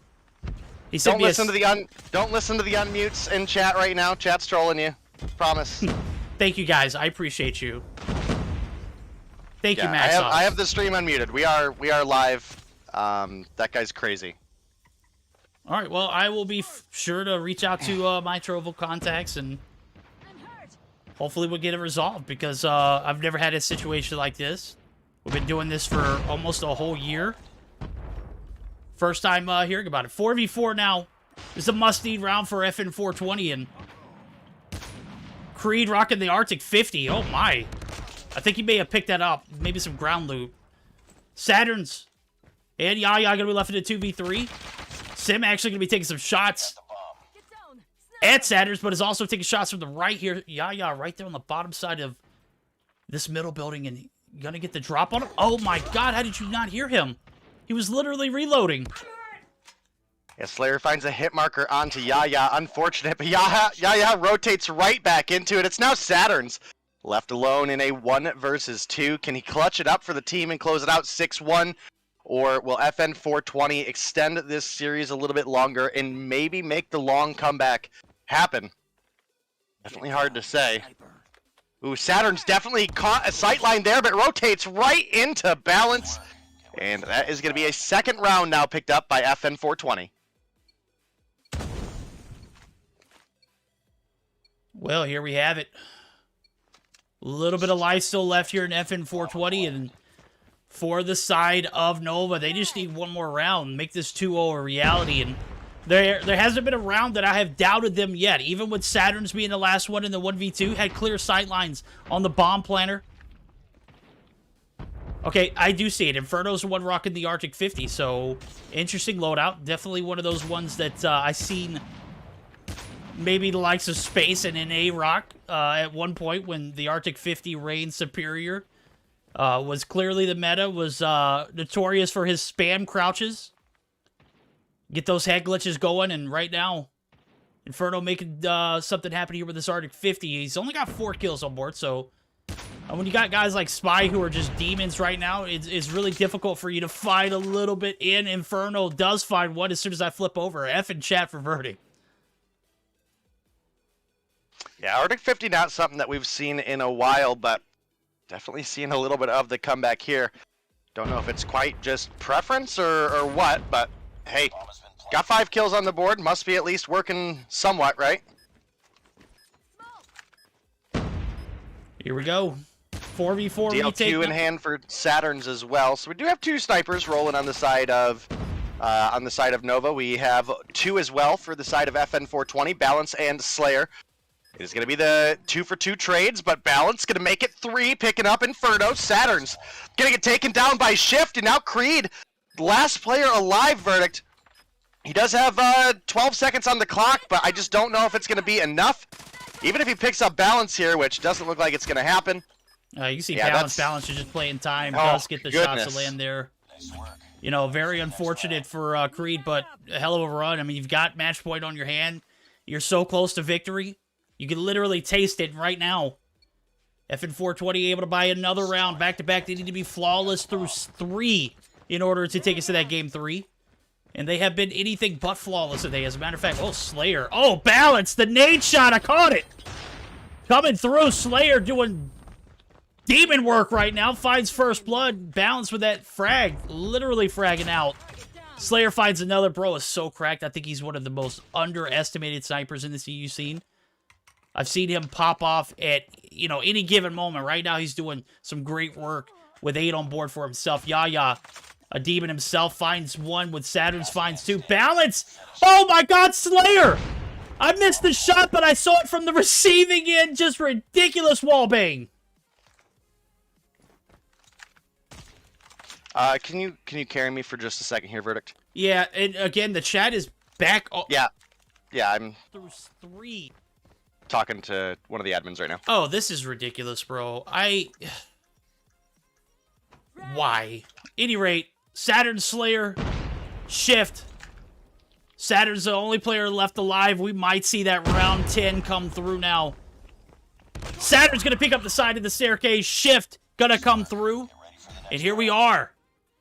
How the mighty have been fallen here 4 rounds in a row. Could they make it 4, actually?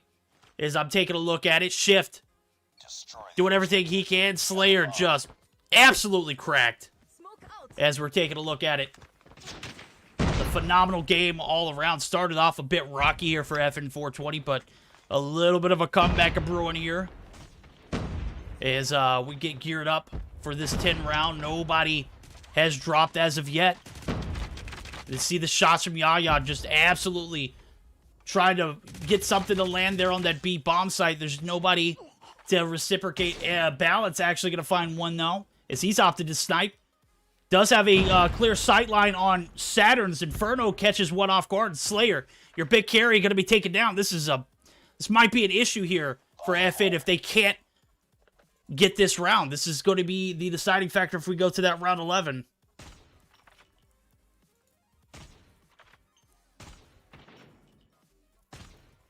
Yeah, I mean, this has been one heck of a match. I mean, it was looking for a while there like Nova were going to come through and just absolutely roll on.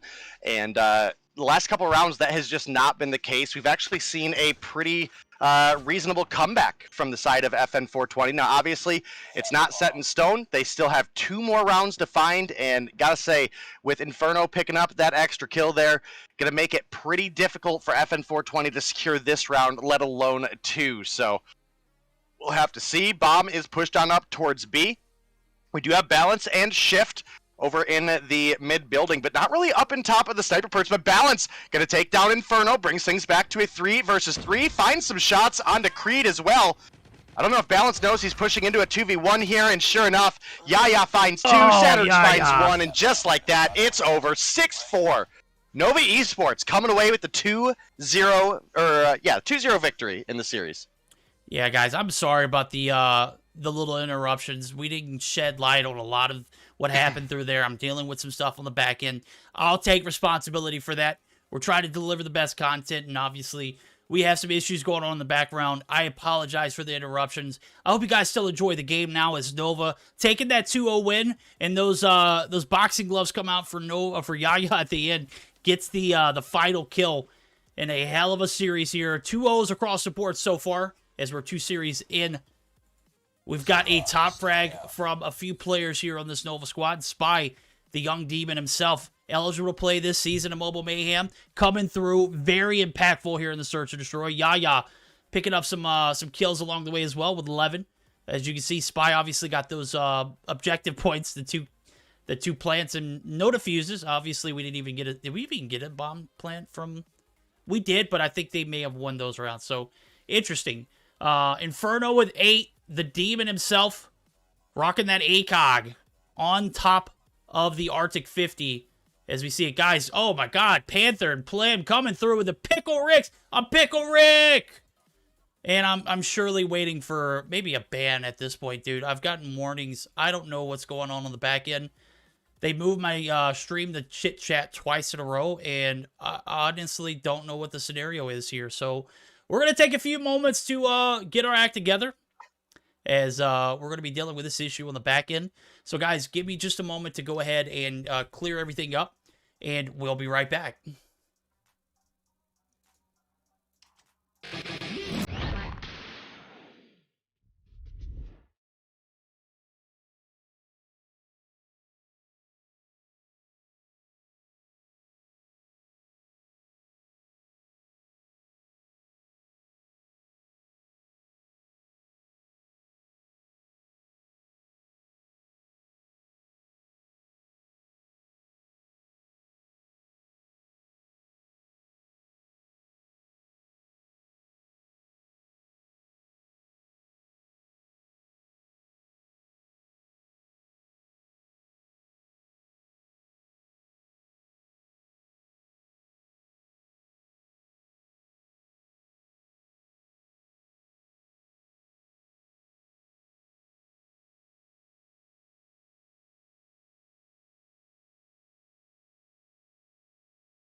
All right, guys, we've got Animus and Olympus coming through in our third series of the night. Got to give a huge shout out to Grizz coming through with a raid, just absolutely OP. I appreciate you guys.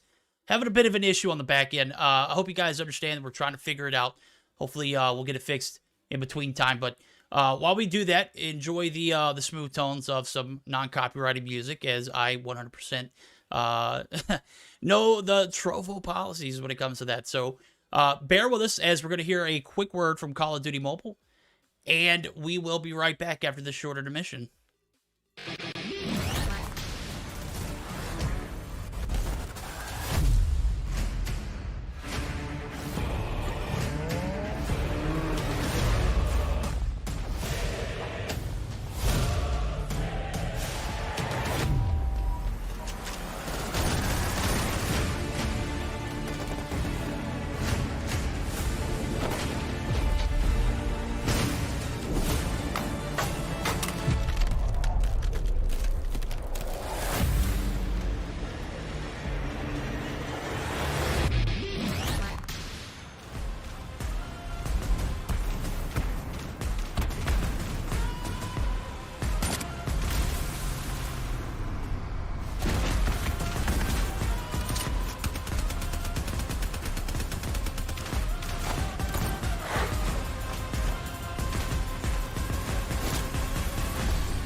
All right, guys, we're getting squared away for our third series of the night, Animus versus Olympus. We haven't quite gotten the band or the operators selected just yet, so bear with us as we get this one taken down or taken up.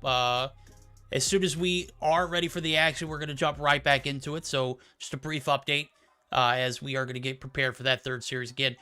Should be next 2 to 3 minutes, so bear with us. We'll be right back.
Alrighty, guys, we are back live. Animus versus Olympus, as you can see from the schedule and matches of the day. We've already seen 2 so far, and if you're just now joining us, go ahead and let you see what has happened in the mix so far today. 2-0 in favor of 117 not found. They found a lot of common ground against this Omniscient roster. Put up a hell of a 2-game out of 3 series. Didn't go to that third game, which I expected, especially since how well Omniscient's played.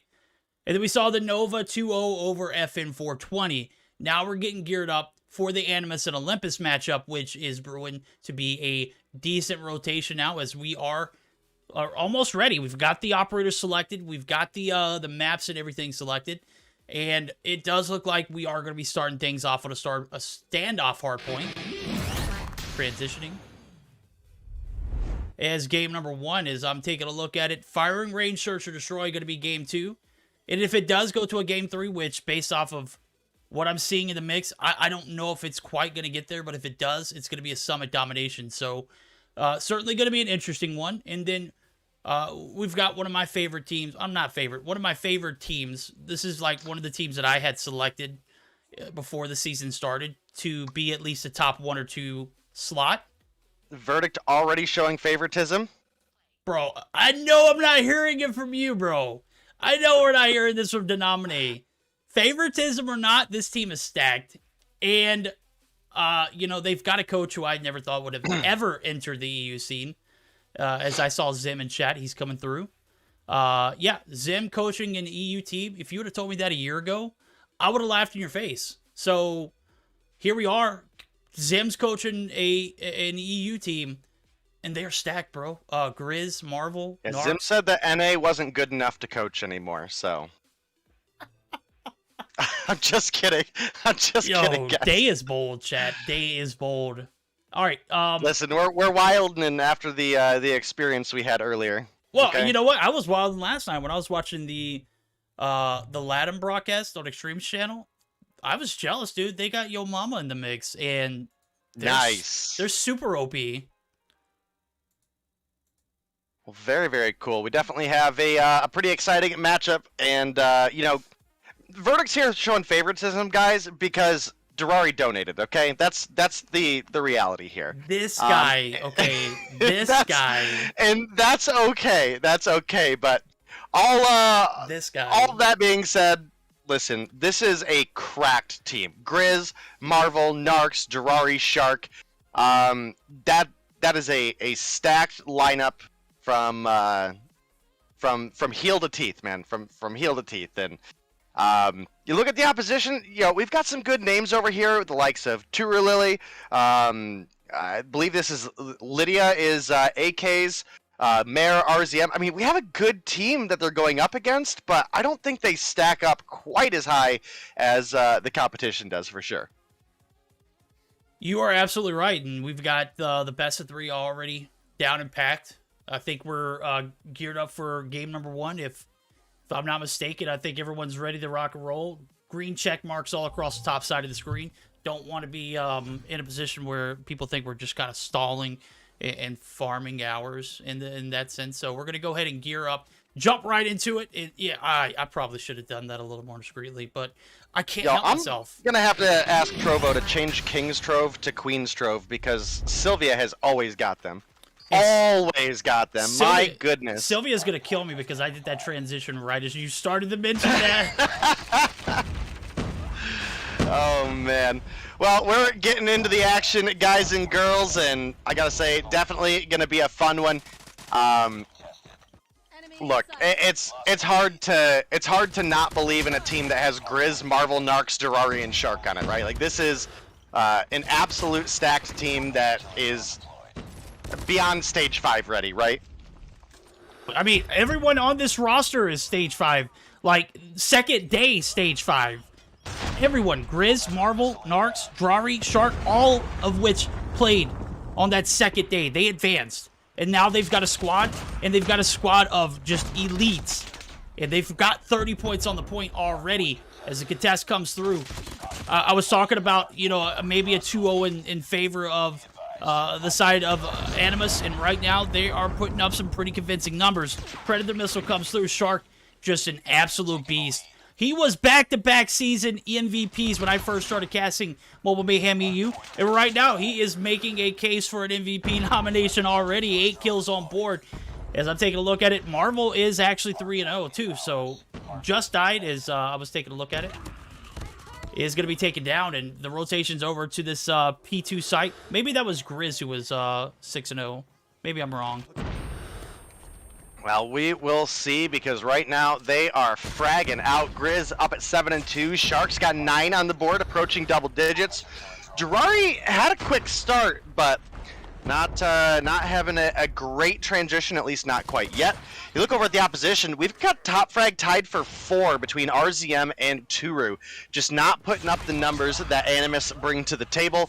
And, you know, again, I feel like, as much as I hate to say it, I feel like that's exactly what I expected coming into this matchup, just because, again, this is a stage 5 team. If this team doesn't stick together, they're crazy, because, you know, Animus is going places for sure. Plus, they've got a rockin' coach as well. Yeah, that's debatable. That is 100% debatable. He's all right. Okay. He's extremely all right in the coaching department. I'm kidding. Zeb, huge fan, bro. Definitely a extremely all right coach. Would want him in my corner any day of the week. But right now, the corner is being held, and it's 100% in favor of the side of Animus. And Shark is just on a tyrant. Narcs coming through with the grab vortex, doing a great job of denying any of the rotations over. Uses that same little area to cover up the top of that staircase. And man, what are you thinking? Quick little listen in with Animus? Yeah, let's make it happen. Let's do it. Barrel dead. One more barrel dead. Go new. One is up new. One going new. Go to new to boxes. Go to grannies. Last machine dead. Nice. One CT, one spawning CT. Probably trapped it. One boxes.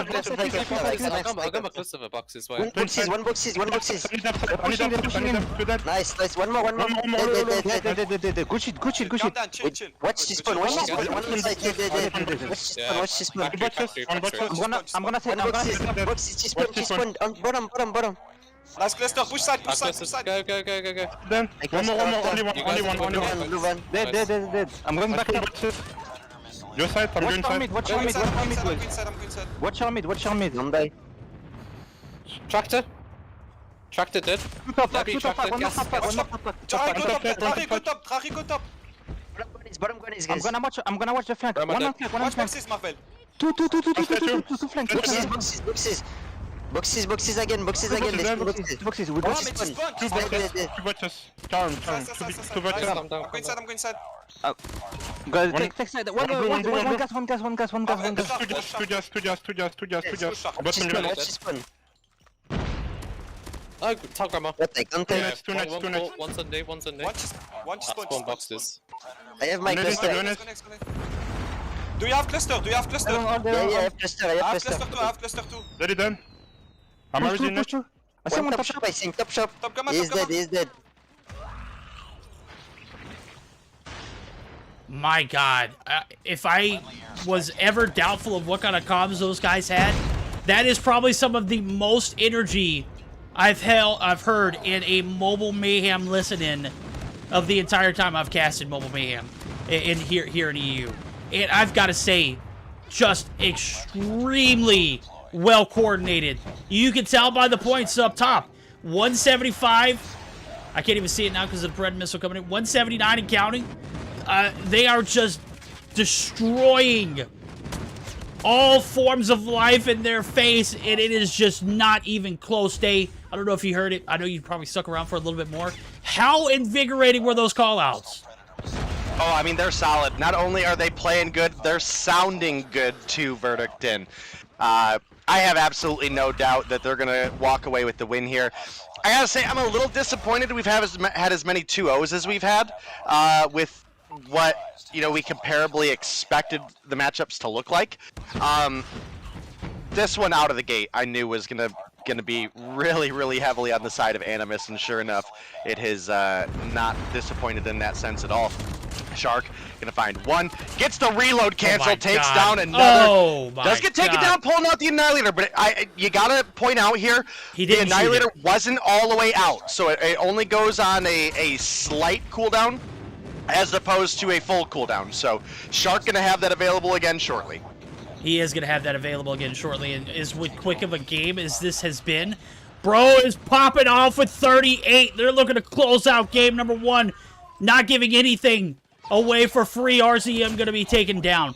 That is the contest that comes through. Luckily, AK going to be up top. Extend this game to another P3. I don't know, Marvel says absolutely not. Hold my cup. Verdict Marty comes through. It's not going to be enough, though. Game number 1 in a massive blowout, 250-38. Hell of a game 1 in this best-of-3 format in favor of Animus. And it is Anonymous who is the top frag. That was Shark. If that game had gone any further, he would have dropped a 50 bomb. I'm sorry, bro. He just ridiculous. He did get the 40 piece to go along with it, and this game only went to a P2 reset. Good night. Is that the first 40 bomb we've had in Mobile Mayhem? For regular season play, yes. Yes. Qualifiers don't count. No. They may have played on Mobile Mayhem rules, but those, I mean, they were qualifiers, you know? They were against some teams that didn't make it to Mobile Mayhem. I don't think that should count. So, we'll see as things continue to go on. But Shark coming through with 40 on the board. Bro, nobody else even hit 30. Next closest is Grizz with 27, Narcs with 23, Jirari with 23, and then Marvel with 22. Bro, you look over at the opposition, and we barely had people hitting double digits. That's Lydia struggling down at 12, Jir with 13, 16 for RZM, top fragging. Turulite, 11, Mare, 8? Bro, Shark was on a absolute tear, dude. This one's going to take me a second to tally up just how many kills in advantage we have here. I mean, it's a lot to not enough. It's that was just completely disrespectful. 3 minutes and 39 seconds on the hill for Narcs too. Sheesh, bro was a OBJ unicorn, once in a lifetime kind of stats, but. Yeah, we pulled out the calculator real quick, Verdict, just to get it done quick and accurate. Bro, we had a 75 kill advantage. That is what you would call a homicide. Someone called detectives in. We're going to need to brief the entire lobby. If I'm correct, it's 135 for Animus to 60 for Olympus. Well, that's more points than they got in the objective, so just the amount of griefing. We're talking about a 250 hardpoint, right? Where the game only went to a P2 reset. I don't know how much else to break that down. I'll double check my math because 75 is a lot, dude. Oh, we did credit Narcs, that 339. Bro is, you know, a unique creature. I named him the objective unicorn. Bro, they don't exist. And here Narcs is literally opened up a mortgage on the objective. 75 kill advantage. That's tough. Oh my goodness. That is tough. All right, that is To be fair, Shark had 2/3 of the total kills that Olympus had. That's disgusting, bro. By himself. By himself. Okay, less about the game, more about, you know, I could sit here and try and justify, you know, everything on the back end for the side of Olympus, but can we just not talk about, can we just talk about the cons, the call-outs, regardless of the frags, how much synergy this team has and how much of a beast listen, were? The comms were great listening. There was energy, there was hype, there was excitement, there was drive. I'm gonna be honest with you. This is not the matchup to judge their comms on. The matchup to judge their comms on is the match that they're struggling, right? Everybody can be excited and everybody can bring hype and everyone can be having a good time when you are blatantly just dumpstering your opponents that hard, right? Like that's just think about, you know, when you're in Warzone, right? And you're having, you know, a 15, 16 kill game, you know, you're coming up, you know, you're hyped the whole time. Oh, yeah. You know, that's one thing. But, you know, bro, God forbid you drop and you're grabbing loadout and someone's camping loadout and decks you. Bro, that's a whole nother story. That's a whole nother story, right? That's a whole nother story, but that, you know, that's also just to point out, don't get out of your plane. That's where I want to judge their comms, is when they're on the struggle bus game, when they're having a bad game against Nova or something, or they're struggling, or even not necessarily struggling, in a close matchup. That's where I want to hear those comms. That's where I want to hear that same energy and drive pushing forward. Because again, when you're winning by that much, it's hard to be not having a good time. When you're not winning, or when you're barely winning and you're not getting your streaks, you're not you know, putting up almost nuke numbers, those are the games that I want to hear. So, you know, I'm glad the energy was there, but let's face it, if the energy wasn't there, I would have been concerned for their mental state. Transitioning. Well, I am 100% on board for this game too, but again, this is a series that I called it. I didn't expect it to go to a game 3, and, you know, game number 1 certainly confirmed that theory, and it's on, unless we see some miraculous gameplay here. Just the tremendous amount of fragging power for this Animus roster, it's going to be tough, you know, to see any of the teams that we've seen so far. Do they put up any kind of numbers like that and do it so convincingly? Right now, they are in a position to earn 20.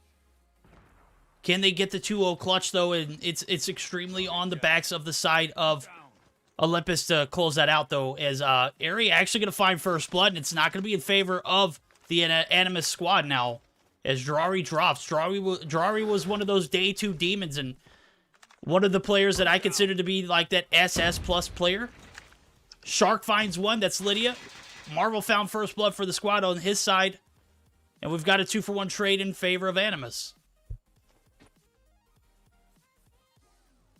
Yep, and, you know, again, I think this is going to be a very similar factor to the first game, right? I mean, the talent that's stacked up here is... This is going to be one of those teams that could go all the way, you know? Dude, I don't know. I want to believe in Olympus, and you know what? I'll be on the Olympus hype train for other matchups. No, not against Animus, dude. Animus is a out-of-the-box, ready-to-go team, even not having that full-time practice. Their play styles work well together. Again, you mentioned it, the energy and the comms when they're winning there was pretty solid. You've got Shark pushing up. The 1-for-1 trade does come through, but, dude, it doesn't even matter. Jurari's there to pick up 2 more. Lydia does find a 2-piece of her own, but Grizz quickly going to make Lydia the last player alive, then takes that from her as well. Just suffocating right now, bro. It was a little bit of hope in that round for Olympus, but again, when you've got, you know, a team full of stage 5 potential MVPs at any cost, it makes it that much more difficult for any teams in EU to compete. Right now, I think their biggest downfall is they don't have a 6th player.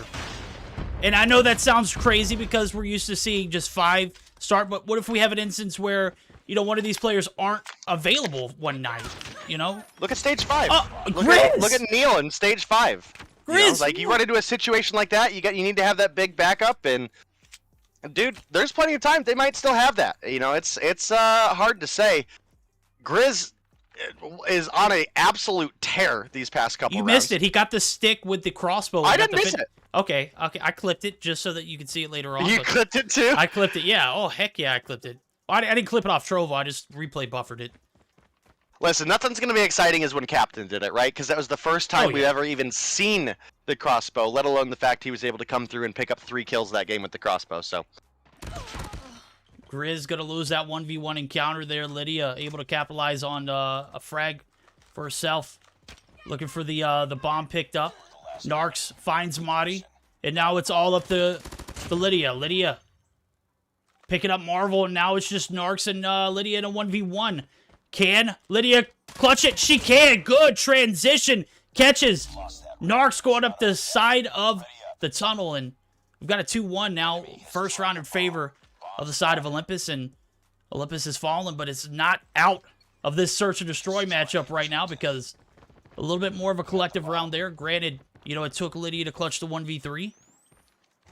I say 1v3 because she did take down Grizz first to start off that encounter, so Marvel going to find first blood, and again, the griefing is just going to continue. Yeah, you are absolutely right. Again, even though Lydia was able to clutch up a 1v3, man, you can't rely on Lydia to come through and clutch up every round, right? The rest of the team has got to perform. They've got to find some way to get the ball rolling, and right now that just has not been the case. We've got Lydia with 6 on the board, and then we have a 3-way tie at 1 for RZM, Mare, and Jiri, and then Turu hasn't found anything yet. Again, you can't let Lydia be the only one on the team, and Marvel gonna come through, cleans up that final kill, and the 3-1 lead going through for Animus, who are absolutely storming through the competition right now. You're absolutely right now, and Turu is one of those S&D talents that I would expect to have at least 1 or 2 on the board. Narc's gonna find first blood though, and find second to go along with it. My God, I was checking his angles earlier to see where he was kind of aiming through. He was in top 10. These guys know all the spots, bro. You can't hide. He's in top 10 peeking through like one of the smallest holes in the building. 3 on board now for Narcs. Only 2 more and he's got an ace, and it's between him and Marvel, and you know, even if you're up 3-1, I don't think Marvel allows you know, a round to slide through. I don't think an ace is possible here. RZM, oh boy, maybe it is. Maybe I spoke more than I... Well, there we go. Marvel clutching it up there, gets that final kill. Narc's going to live one shy of an ace, but I caught those last 3 on cam, so Narc's with the body shots too. 4-1 lead as we flip sides. Again, I don't think anybody should be shocked that this is the outcome, right? Olympus is not a bad team. Animus is just stacked with some of the best players EU has ever produced, right? And you know, sometimes that's just going to be the case. You know, these guys didn't form this team with the intention of, we want to have really good close matches. No, these guys came together and they want to win. Period. And I feel like this is going to be a big season for Animus as a whole. Especially, again, you know, you were mentioning earlier, if we start looking at maybe a sub lineup for them, yeah, you gotta you know, have someone who can match the talent of the 5 players that you have as starters, and that's already not easy to do, let alone the synergy.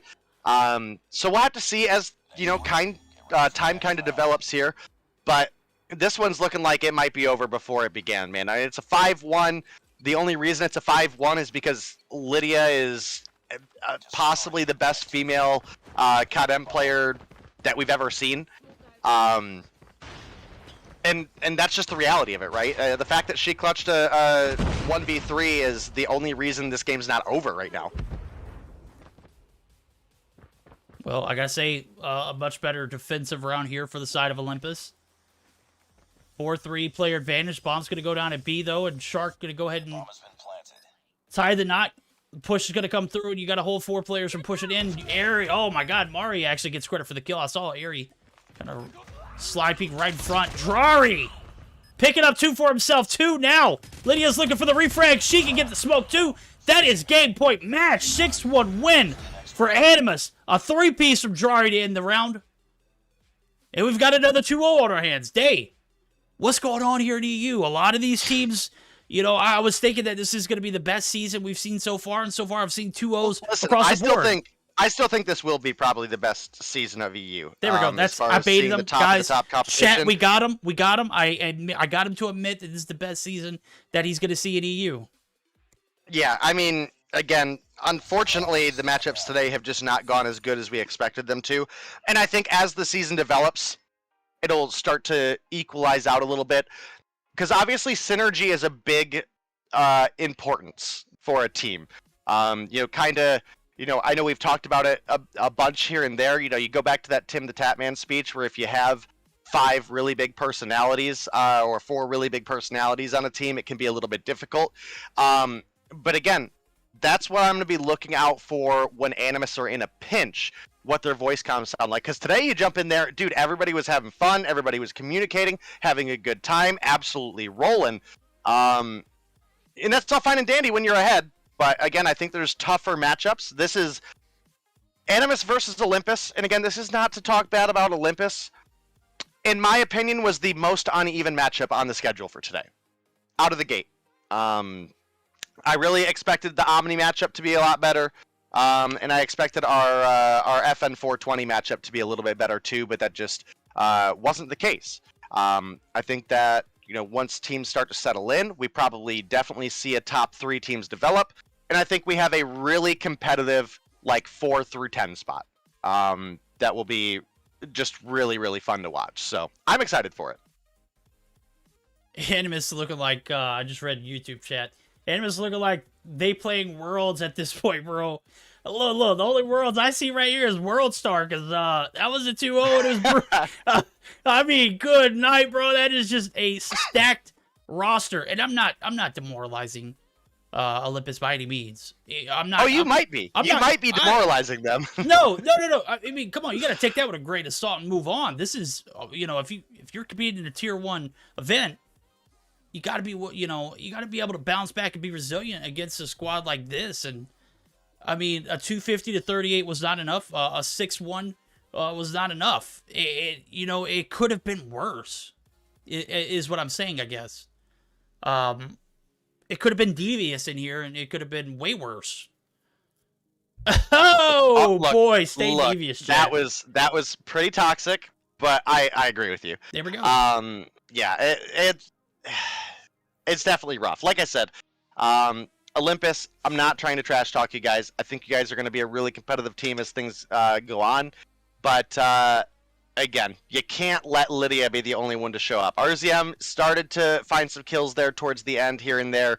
But Turu, you know, one of the absolute slayers of Europe, came through and pulled out a donut for a search and destroy. And that's just not something that we're used to seeing. You know, I don't know how much time he took off between, you know, I guess essentially what would have been before stage 5 till now, but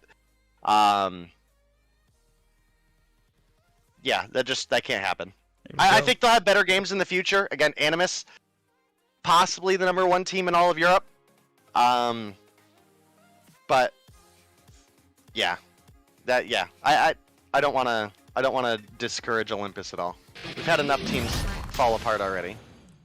And we can't have Olympus fall anymore. That was just a tough Olympus matchup. Has fallen. Olympus has fallen. I said it earlier. I'm glad you guys caught on to that matchup. I mean, you put any of the other top teams against this Animus squad, and the results would probably be the same. I'm standing by that firmly. This Animus squad is stacked. I'm not saying that they would beat them like that. What I'm saying is I think the results still be 2-0 across the board. And until that date, you know, comes where it changes, I'm going to stick by that. 2-0 win if you're just now joining us for 117 not found. Omniscient, just not enough to come through even after a champion or a qualifier championship. That, you know, doesn't mean much other than the fact that they're going to spank Devious on Saturday. Nova Esports bring the high intensity and energy and get the 2-0 over FN 420. Animus, as you have clearly seen, a 2-0 over Olympus. Leaves us with one series left for the day, and that is Aphelion in our Anarchy. So we're going to get prepared for that matchup. We're going to hear a few words from COD Mobile. We're going to have a short intermission. And when I say short, I mean short. We're also going to throw a quick disclaimer out here real quick, because I did just have to ban Zulf for an hour. There will be absolutely no tolerance to the sexism in chat, guys. Oh, no. Definitely not. That's not going to happen. I did. Yeah, I feel like I was pretty light on Zulf on that one. So, I mean, take that as a warning, chat. The next one will be much longer than an hour. Here we go. Keep it chill, chat. I know I saw some very controversial comments earlier. You're just glad that I'm focused on delivering, you know, great casts with Day and not focus on chat mod at the moment. So, consider this a lucky day for you guys. All right, we're going to be right back. Quick word from COD Mobile, as I mentioned. 2 of them, probably. And we're going to have that short intermission. We'll be right back after this word.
Alrighty, guys and girls, we are ready to roll into our last series of the night. We're going to have I said this is going to be the not-so-competitive matchup of the day, but we've seen some not-so-close matchups so far.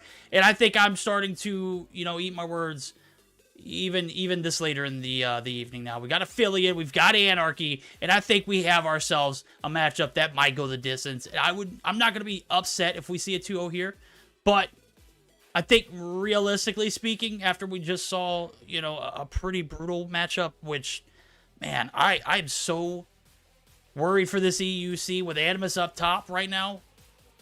I don't care who you throw in that lobby. I have a strong feeling that they are going to end up in a 1-2 seed. And if they don't, I'll be shocked. Aphelion and Anarchy, though, Dave, we've seen the lobby. We've seen the players who are in it. What are your thoughts? I think this one has potential to be decent.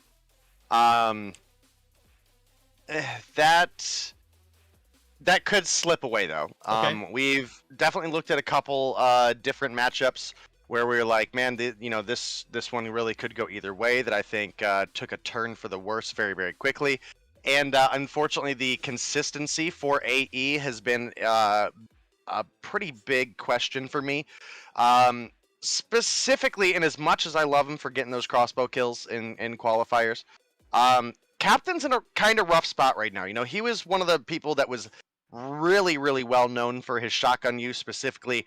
I think there was one game where I think they were on takeoff, search and destroy, and you were like, dude, he's got a KRM out. This just isn't the map for it. And homie put up like 17 kills or something. He's very, very good at the shotguns. And we've definitely seen him struggle quite a bit, shifting on over to this current rule set. You look over at the opposition, and you definitely have some strong names on the team with the likes of Feints, Onur, Brixton, Nev.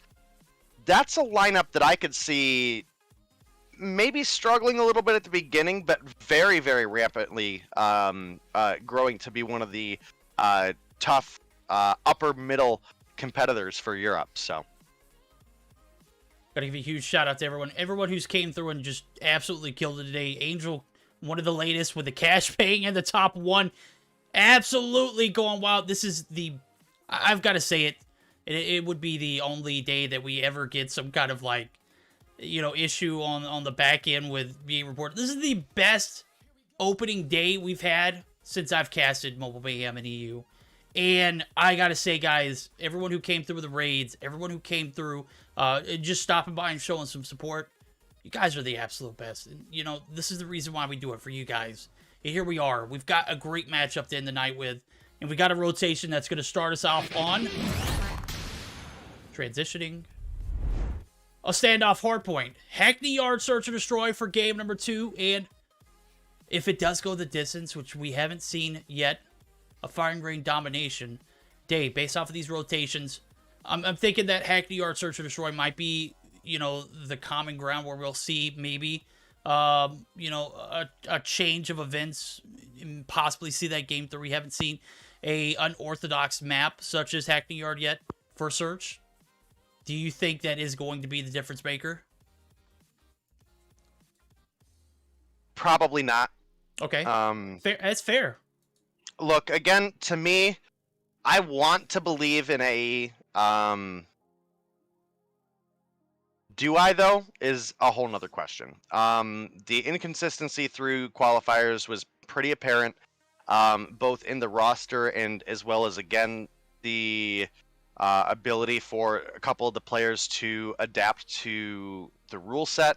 So that's going to be a big one for me. But again, I think one of their strongest players in Luki, who is unfortunately not old enough to compete this season, I think it's a big loss for them. Plus, then we were also talking about just like right in the middle of qualifiers, they lost Ajax, who was another very consistent member of the team, and I just feel like they haven't really recuperated from that yet. So it's going to be a difficult one. I keep seeing Yennefer get hyped up.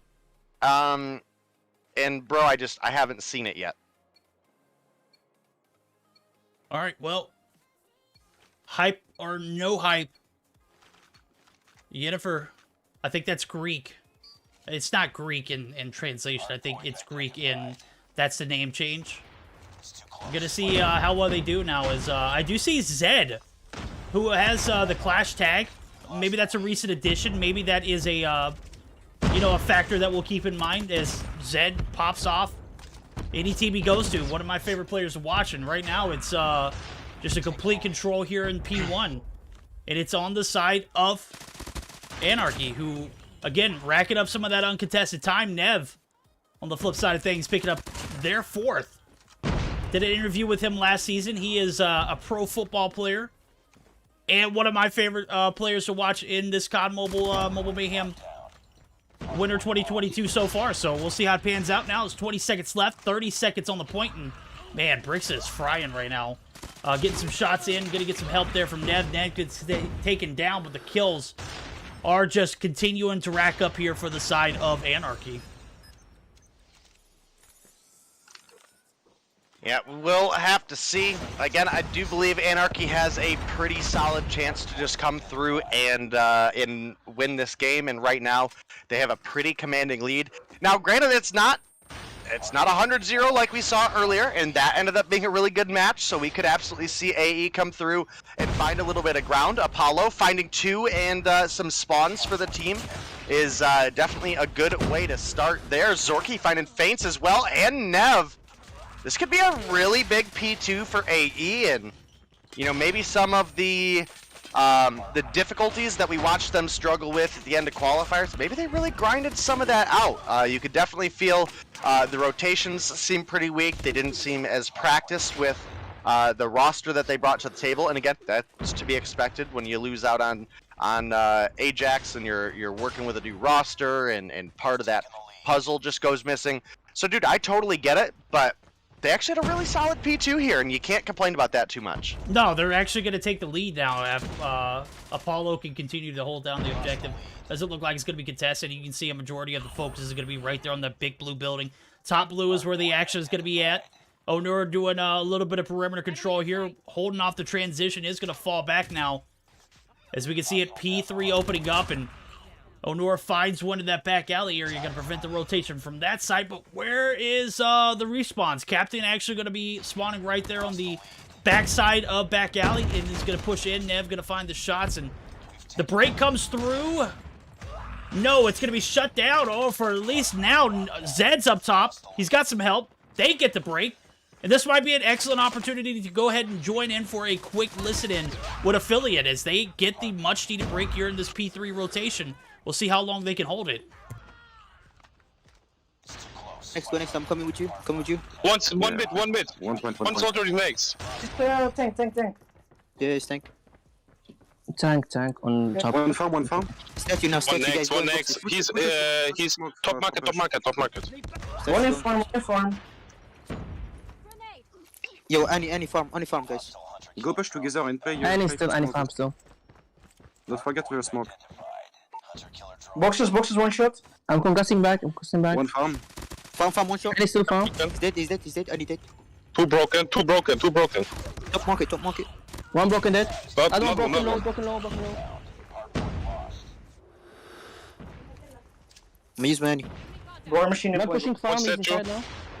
One top market. Left side, captain. Statue still, statue still, statue still. Ah, No, statue. no, no. Shit, they got One is fucking pushing, one focused. is pushing. Ow! Okay, focus on next, more, focus on next more. Yeah, I spawned barrels. top Found market. One is holding top market. Top market dead. Play script. 3 go One next. inside low, one inside low. One statue, one statue. Two tank. One more tank. Statue now. One inside low, inside one shot. Statue dead. Right side, captain. Focus left. Oh shit, oh, he's What one grannies? stage. One garden. I'm concussing next, garden. One top, Nice, one mid, guard, one mid, two one guard. mid, car, one mid, car, Nice, nice, another one. He's concussed. Mid car up. I can see him. One shot on the broken. One dead, granny.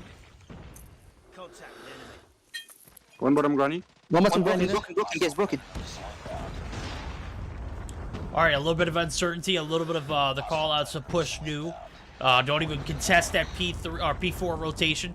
It's one of the hardest to break at the point. We still had two kind of like going back and forth trying to get the break, just not there. And that's where a little bit of that, you know, inexperience, a little bit of that, you know, building that team chemistry gonna come into factor. And right now it's a 142 to 78 lead in favor of the side of Anarchy. And, you know, you're looking at a bunch of players on this Anarchy team who have been here before, and they've done that. They haven't done it all together, but right now they're making it look pretty good. Yeah, I mean, they're absolutely rocking away with it right now. It was a great P2 for the side of AE. We haven't seen a ton out of them since then. I mean, we did get some points there on the P1 reset. We are heading over to a P2 that they have spawns for once again, so maybe they can start bringing this back. And dude, I gotta tell you, I'm glad we're at this point where 150 hardpoint is not a thing anymore, because I mean, we're right at that wire, and we're back into a position where AE had a good hold on this point last time. But if they were in a situation where they couldn't afford to give up a single point, well, they'd be out right now. So we'll have to see. Maybe they make the re-break here. Maybe they still have a good P2. Maybe this time around P3 is their money. You know, it's really hard to tell until we get there. But I gotta say, AE's been doing a bit better than I expected them to, with all the things to be considered that they've, you know, had to deal with as of recent. You know, one thing they have to deal with right now is Honor, who is just a freaking demon. 32-5 as he gets taken down by Captain right there. We're on the outskirts of Granny's at a complete hold here on P2. Anarchy doing some solid work on the transitions. Get the break, get the take, and now they're going to get the full 60, and this is not where you want to be at if you're Aphelion. As a matter of fact, I see Onur, he's got one cluster available. Brix is using hers as they're trying to get the break early here in this P3 site. Got a lot of traction towards it. 2 players in, 2 players out. Patron gonna rock the Predator, finds Zed on the rotation. And the advantage off the rip is gonna be in favor of the side of Anarchy. So the break needs to come, and it needs to come quickly, because you're at a point where they can close the game out here. Well, maybe not now that the contesting's coming through, but, well, yeah, maybe so, definitely. The break definitely gonna subside that, so maybe Aphelion are able to close the gap, make it a little interesting, and get blessed with some spawns for that P4 rotation. Yeah, we'll have to see. Right now, it does look like a re-break does come through for the side of Anarchy. There's not enough time on the hill left for them to win here, but they can definitely inch themselves a little bit closer. It does look like AE are going to re-break. They have crossed over the 100-point mark here on this P3. And you can see Zed already getting set up for P4. Going to take down Feints. Apollo takes down Brixta. Yennefer gets the Hunter Killer kill. Zed finds a double. And just like that, AE have locked themselves down, positioning for next. A grab vortex from Yennefer comes through. Picks up at least one. Was looking for Nev. Couldn't quite find that second shot to connect, but definitely still opportunity on the board, even with the break coming through for the side of Anarchy. Does look like we get a boxes spawn for Apollo. He's got his death machine out, taking some damage, but survives, gets taken down. And not really anybody finding time on the hill, but this should be all Anarchy. They had a cluster strike holding off AE, and it just took them a little bit to get into that point safely. They've now made their way in, and they're only 20 points away from possibly closing out the victory. You know, I gotta say, they did a great job of that perimeter control. The break does come through. And we see still about a 17-point, away from a game 1 finishing here. Anarchy have done a great job on that P4 rotation earlier, and this time around they're going to be settling up for new as they've already seen the rotations over. One player there looking for some extra points, maybe a kill, does get those few extra and closes the gap slightly, making it 14 points. And this is a position that Aphelion can't afford to be in right now. 14 points away from victory here for Anarchy. And I gotta say, AE has done a great job of extending the game. Right now, they've got hold on P1 as the reset comes through, and the multiple entries here just gonna be making it that much more difficult for them to extend this game. Zed up top holding down the Granny's Fortress, looking for some shots down low. Patron there for the contest. Patron gonna take some shots. Zed wins that one. You get it for a massive P1 presence here from Aphelion. Can't count him out just yet. And Odor says absolutely not. Gets the break, and this is about 12 seconds still, inching. P1 still about 20 seconds left on the point. I don't think we'll see all 20 of that come through unless Aphelion put everybody on point. Yeah, definitely a tough one, and it actually turned out to be a pretty solid game. Only a couple seconds away now of Anarchy finding the win, and there's nobody there to contest, even with Zed picking up the double there at the end. Wasn't close enough to get their feet on the hill, and that is going to be a big win coming through for the side of Anarchy in their first game of the season. Obviously, that's not the end of the line there. Obviously, they've got a whole season ahead of them, and even before that, they have a search and destroy and maybe even a domination yet to win. Am I looking at, like, a glitch, or did my guy Onor literally drop 48? Holy Guy Onor dropped night. 48. New kill record for Mobile Mayhem with the current rule set at least. We have definitely, I think 54 might be like the all-time high, if I remember correctly. 54 or 52. But yeah, I mean, those are absolute demon time numbers, period. And definitely a huge factor on why we did come through with an Anarchy win there. For the rest of the team, pretty much across the board, fairly even. I mean, we also had Patron popping off with 36, 11 kills more than the top frag of the opposition, so I mean, definitely up there. But you look at the rest of the team, Faint's 23, Zed 25, Brixta 24, Captain 22, Zorky 18, Nev 19. So pretty solid match thus far, and hopefully it'll only get better for the Search and Destroy. We'll have to see now as we're pulling up the map picks here. We're going to be seeing a Hackney Yard Search and Destroy again. One of the more unorthodox maps that I see in this rotation that I've seen all day, actually. We've seen standoffs. Well, we haven't seen standoffs. We've seen crossfires, and we've seen firing range. Hackney Yard, definitely a unique map, especially for this rotation. I'm digging it. We've seen standoff hardpoint just played. It was a bit scrappy towards the end, but Onor dropping 48. And then you got Brixta, who picks up 2 minutes and 37 seconds on the hill. Definitely able to close that game out in a bit of a dramatic fashion towards the end of that P1 reset for the third time around. We're getting geared up for this is what I call, this is where I'm expecting AE to step up, because they had a little bit of that dog left in the fight going into that P1 reset for the third time. Scrappy one. They get the break P4, roll right into P1, all hands on deck. But when your opponents are about, 15 points, 14 points away, you can only hold them for so long off of that P1 site, which is really right in the open. There's not much you can do there. This Hackney Yard is going to be the decision maker, and I'm thinking that Aphelion come through with an upset. And I'm rolling with it. I'm going to be the bold pick of this matchup, and I think we do see a Game 3 tonight. That is a bold one. Even by verdict standards? Yeah, even by verdict standard. I Okay. mean, we'll see. I want to believe too. I just don't. Okay. I mean, hey. Dude, if Onura's going to come to the table going quad positive 48 and 12 in the hard point, fair enough. That's where I am with it. I'm pretty firmly in belief. I mean, before this match even started, and I honestly think this match ended up being closer than I thought it was going to be originally. I just don't have a ton of faith. All right, well, I wish I could say more. I wish I could be nicer about it. But clip it, chat. Day has no faith. Ye of little faith. Kid. Oh, not little faith, no faith. No faith. Okay, ye of no faith.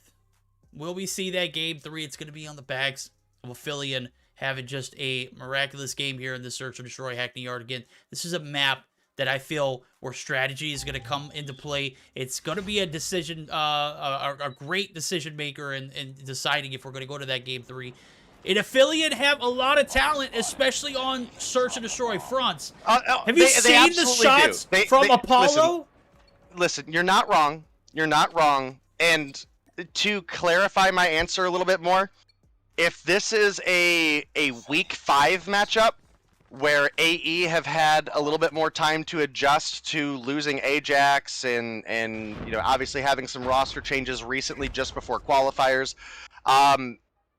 maybe I believe a little bit more. But again, I'm waiting to see something out of Captain that shows me he's still the player that can bring that level of excitement that I once upon a time like to see him as. Again, that dude was cracked with a shotgun. Haven't seen nothing out of him except for some exciting crossbow kills. And to be fair, at that point, the exciting crossbow kills were because it was a crossbow. They, for the most part, were shooting somebody in the back with a crossbow. I'm with Max Sauce, dude. Day is 100% disappointing me today. Yo, Mac, listen, that's fine, I want to believe in AE, I want to cheer for AE, they need a little bit more time, okay? Sometimes the truth hurts, man, sometimes the truth hurts. Again, I'm a big Captain fan, I want AE to do well, I just don't have faith. Big gunfight there, Zorky able to take down Brixta. The push is going to come through, but the backside is going to be covered. Fates gonna find the last kill there with the shots. Patron finds Apollo. And a decent, almost retake there for Aphelion. Just get a little bit of out of time. You extend that clock maybe 15 more seconds, we might have seen a little bit of a different outcome, but when the pressure's on, he couldn't perform there, so maybe Dave might be right. Maybe, Ye of No Faith is 100% accurate. Nav finding 2. This is surely gonna be another round in favor of the side of Anarchy now, as bomb's gonna be pushed up. A-side push gonna come through. Bricks are gonna get the bomb stuck down, and that is gonna reduce the clock to 45 seconds now. Apollo and Yennefer. Guys, if you're out there, if you know who Yennefer is, go watch Witcher. Go watch The Witcher. Enlighten yourself in some great television content. I have loved the season, but these guys, I've seen so many Yennefers in COD Mobile since watching the show. You guys gotta quit. You guys gotta stop it. I can't have it anymore. 22 seconds now, and not a single frag going in favor of Aphelion. Onur, just so cracked, bro. 2-0 lead now in favor of Anarchy.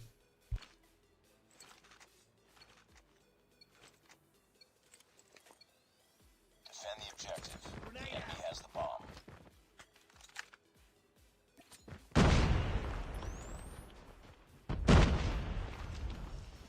100% muted, Day. F and chat for Day, muted. Good catch. Yeah, I mean, largely, I think this is probably how at least a good chunk of this search and destroy is going to go. But again, I really want to believe in AE. It's going to be a team to watch for their development, right? You've got Captain, who was honestly a star player for this lineup. Kind of out of his comfort zone, right? I mean, there's definitely a well-developed meta, and he's just not quite getting adjusted to it. Does get dropped by Patron there, but Zorky's there for the refrag. It's a 3v3, but they just can't make any ground towards the bomb, and the bomb's not picked up, so that is going to be a round secured. Might not have found all the kills, but that doesn't matter. They played time, they played the objective, and Anarchy come through with a 3rd round victory over Aphelion. Well, you know, you've mentioned it several times. I haven't read the patch notes, but I know you mentioned some of the highlights of the patch notes. A big SMG meta coming around the corner. Is that what I heard? Is that what I... I wouldn't go that far. Okay. I would say that the Bison is usable. Okay. Usable. The Bison is... It's going to be good. We also have the Kilo coming. That's going to be a weird one. What I about don't know how the PPSH? MM ruling... I think the PPSH is going to be a stronger submachine gun than the Bison. Absolutely. Okay. The time to kill up close is maybe better than the Fennec. So we'll definitely see. I think it's going to shift things up a bit, as well as we are getting a pretty big change to the M13, I believe, as well. So gonna have maybe the M13 take over the Type 25. Not entirely sure yet, but it's definitely a possibility. All right, well, you know, what's the possibility of AE finding one hero on the defense right now? It is looking just pretty lights out. Anarchy coming through and making sure Verdict is wrong yet again. As we see it here, the bomb's going to be pushed up. Onur actually going to be able to live his life there, and he finds two, and if Zed gets that kill a little earlier, he might have saved two of his homies, but again, difference between, you know, winning a game and winning a round. Nev, gonna be taken down. Bricksta gonna be the last one alive. Well, it does look like they're at least gonna pick up one. Zed comes through with the one onto Bricksta. Maybe this is where they turn things around. Maybe Verdict's not wrong yet. You know, that's... Maybe Day's wrong, okay? Again, I want to believe in AE so bad. I want AE to show up to the plate and push us to a game 3 and say, hey, we're not as crippled right now as you think we are. They just haven't done anything yet to prove that to me. So, we will see. I mean, we've got players struggling right now on both sides. We're 5 rounds in. Bricksta's got 1 on the board. Captain, again, struggling without the shotguns. He's 0-5. Zorky's doing fine, 5-4. Zed and Yennefer come to the table with 4. For the opposition, we've got Patron and Onur with 6 on the board, Nev with 4, Feints with 3. So it's really not that far off. It's just Anarchy are finding just the right amount of kills, just the right amount. Again, they won one of these rounds not by killing their opponents. You know, they played time, they got kills in a timely manner, and now we've switched sides. We have a first blood. It's for AE. Maybe they can start getting that momentum in their favor now. But they've got to decide on something. We've gone through half of our time. They've gotten 1 kill, and the bomb has not left the corner it's in for 40 seconds. Oh, there we go. Captain gonna come through, finds one. Apollo finds a second. Zorky gonna be taken down. Apollo looking for the refrag there. Patron, shots don't land, and oh, you gotta hit those, Apollo. Captain, looking to get this bomb plant down. He needs to stick it quick because you've got a player advantage and hope that Apollo can make it across safely. He does. Now we got a 3v2, and this is where, again, the round where Anarchy won and they didn't necessarily get the kills was in a round where they planted B, and this is going to be the difference maker in this matchup. Can Aphelion learn to play the time better than they have? We'll have to see now as pressure's on, 20 seconds left on the clock. You can already see it, Patron making that push up. Vetted players play this game a little differently when it comes to getting this plant down and sticking the time. Right now, Captain's doing a great job of it. Is going to get taken down, is going to be cornered, and that is going to be a 5-1. That's what I'm talking about. You repeat that angle, maybe you go up top and get a reposition, come up top that top 10 area. Would that have been something doable, Day? Instead of just getting stuck right there and in a 1v1 encounter? Yeah, you're absolutely right. And again, there's things where AE can improve, and I believe in them to do so. Again, if we were looking at this matchup, and AE has this roster for the next 5 weeks, if we look at this same matchup, I think Game 3 is doable. Right now, again, you can feel the discomfort and the, like, discombobulation of their team. We did some listen-ins with them over the course of Challengers, and that's just the vibe that they left me with. Right now, they're sitting at match point for Anarchy. They could make the comeback. It would be a long, hard-fought one. I actually was double-checking on the rules in the background just to be sure. The crossbow bolts, chat, are considered their counterpart. So because gas grenades and thermites are banned, so are the gas and thermite crossbow bolts. Just so everybody's clear.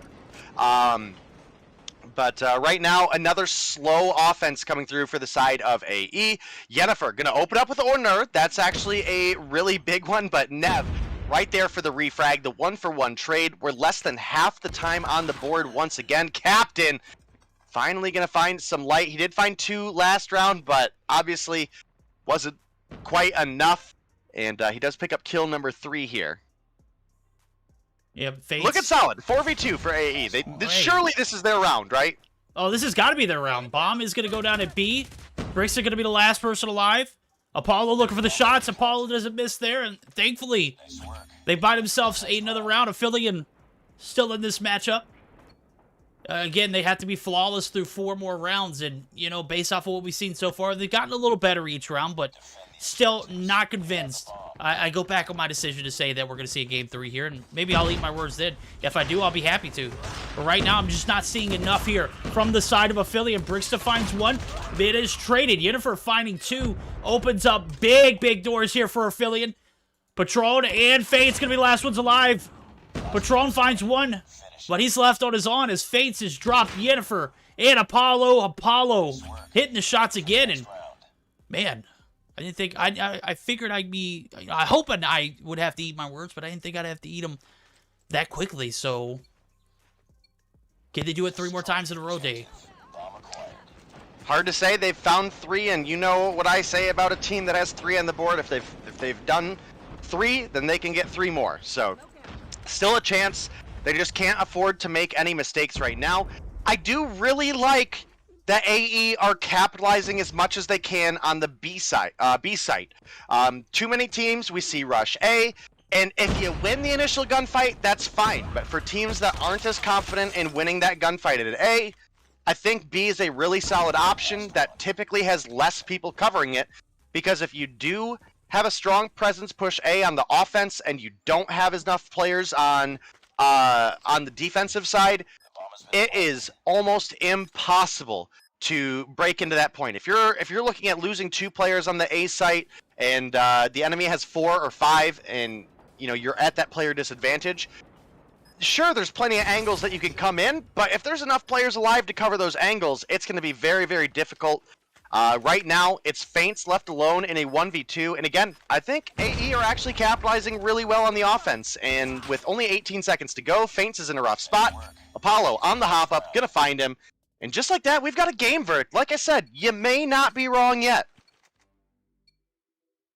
Well, hey, you know what? Much more collected round there from AE. They get the push towards the B side. They get the kills to go along with it. I was kind of reluctant when I started to watch you know, Fates' point of view, because, you know, he's got demon mode activated. He finds the first kill, he repositions. That's what you want to see. That's usually what you see in tier 1 players, right? The best of the best. They get the kill, they do the job, they get out, and they reposition, and they try to remain as unseen as possible. Nev gonna be seen there as he catches 1 off guard. That was Zed first and only casualty, and Faints and Bricksta now left in a 2v4. We might see a round 11 here. Granted, Bricksta and Faints just doesn't pull out one of the most epic 2v4 clutches. It's going to have to come quickly, though, because there's 30 seconds left in a round. Apollo going to be spotted right here. Good job from the reposition. Catches shots. Bricksta finds 2, though. Massive kills on the backside. Now the push is going to come in. 2 players left to work with. Captain, Zorky. Zorky catches Faints. Big kills there. Bricksta's taken down. We're going to a round 11. Will we see a game 3 today?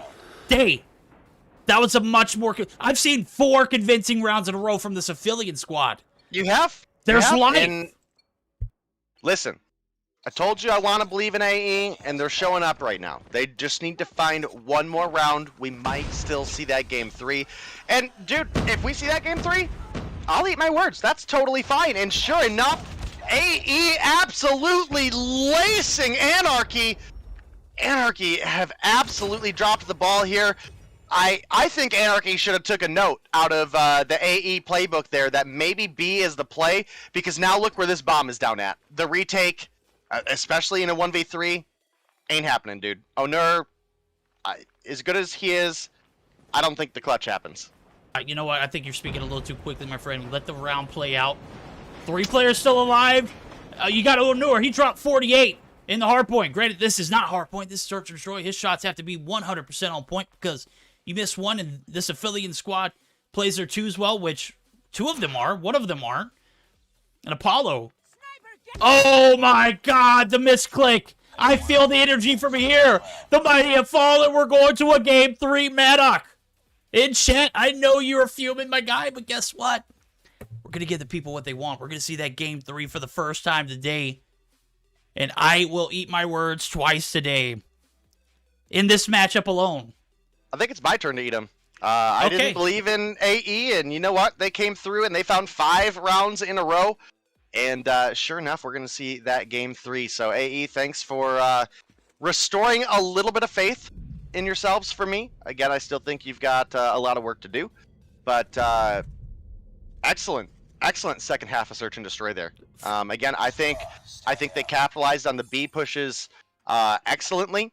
And when the momentum was going in the way of AE, I specifically think that round 11, bro, if you looked at the map positioning there, and this is one of the big reasons that I'm excited that I'm going to, one of the things I'm working on is for this season of Mayhem, I'm going to do a weekly recap of some of the key plays that decided games. One of the big ones here would have been, if you go back and look at that map, bro, we had a basically full send A site from AE and from Anarchy. And if Anarchy would have just taken that opportunity, and looked, hey, we went A side every single round on our offense. Let's switch it up and go B. This is probably over. This is probably a 2-0 victory in their favor. But it just, they got outplayed. They got out-predicted by AE. And like you mentioned, Onur, he had the sight in on Apollo there and just missed the shoot button. And dude, sometimes that happens, especially when all the nerves are there on a round 11 search. So it's another line of life for AE. They got massively outfragged in the hardpoint. Can they change things up for the domination, or is the frag power from the side of Anarchy just going to be too much for them to handle? I gotta say, I can't agree with you more, because we're going into a domination firing range. First domination of the Mobile Mayhem 2022 winter season here for EU. And I gotta believe that Anarchy hold all the cards on the table. I'm not saying I don't believe in AE. That's not what I'm saying, chat. That's not what I'm saying, Max Sauce, because I know he's going to give me some crap in DMs or in chat if I don't give this squad of AE, some kind of benefit. They took a very, very massive win in that Search and Destroy.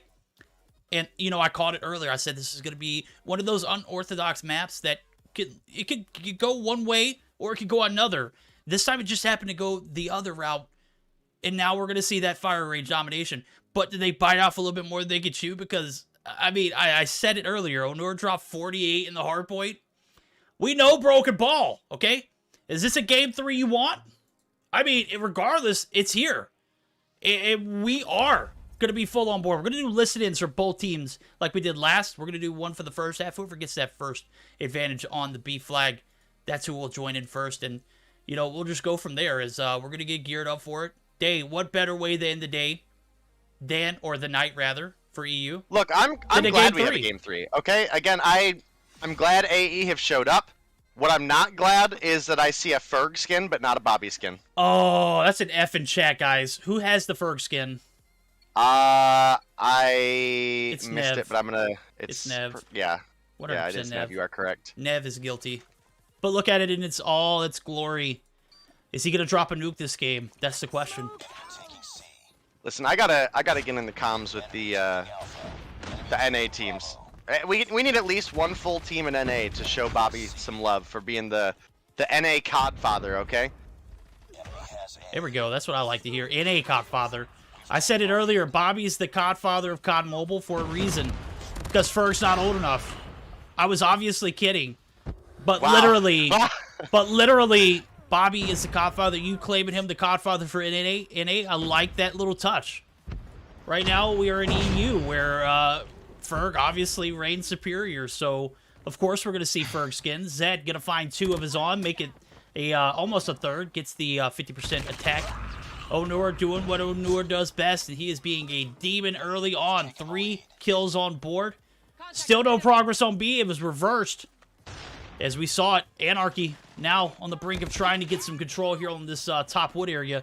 Control and trailer is massive right now, and it is in favor of the side of AE. So doing a great job of covering both ends. No B progress for either team yet, but it does look like Anarchy might be getting ready to start pushing on up. Patron gonna take down Captain right off the respawn.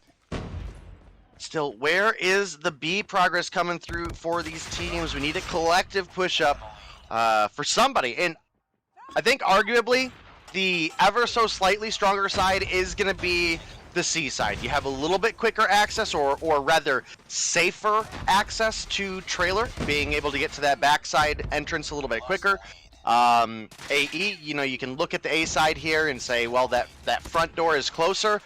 Bro, that front door is in the absolute kill zone, right? I mean, this is, you're dead man walking if you push on up there. And right now, we finally have some progress coming through. In fact, that progress becomes a full cap for the side of Anarchy. And you want to go ahead and jump in with comms now, or you want to give it a second to see how it develops? Nope, let's go ahead and do it. They got great control over trailer, great control over mid. This is a perfect opportunity. Let's go ahead and hear the listen in for Anarchy. Watch A long, they're pushing A long, so that's silence. Two trailer. Good job. Incoming armory. We still spawning C. We still spawning On C. B, on B. Guys, fine. Nice, One the Risa. trailer. Two mid. Good Come job, on. Patrons. Trailer one shot. On bottom 10, guys. Ah, trailer one shot, yeah. Perfect callouts. 1P1 dead. More like this, more. Nice, trailer. Yeah. He's pushing me, Oh trailer. One shot, Brewster.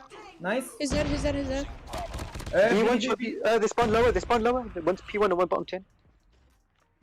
One top wood, coming Brewster. wood.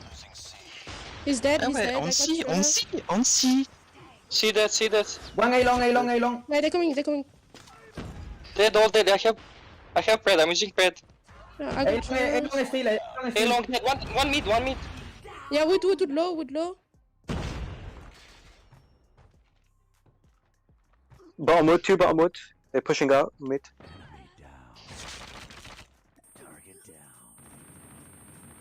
Let's go. I'm cleaning C. Tunnel. He's pushing me, he's dead. Nice. What? Good job, more. Oh, once. He's got equalizer bottom 10. Coming, they're pushing trailer. One A long Brewster. That guy's dead. A long dead. I have cluster and lightning. Yeah, this is spawning shower. One is bottom wood. Come on, Kimi. Come on. Bottom mode. Putain, je reçois que des notifs, sa grand-mère. Shower. Yeah, watch shower. Oh, okay. Shower Wood. All right, gotta say, a lot of action in that VC. A little bit of a quiet moment, and the coach, who was on point, you know, made a point of calling out the fact there were no kind of traffic of comms coming in. Love it when your coach is in there being hands-on in that instance.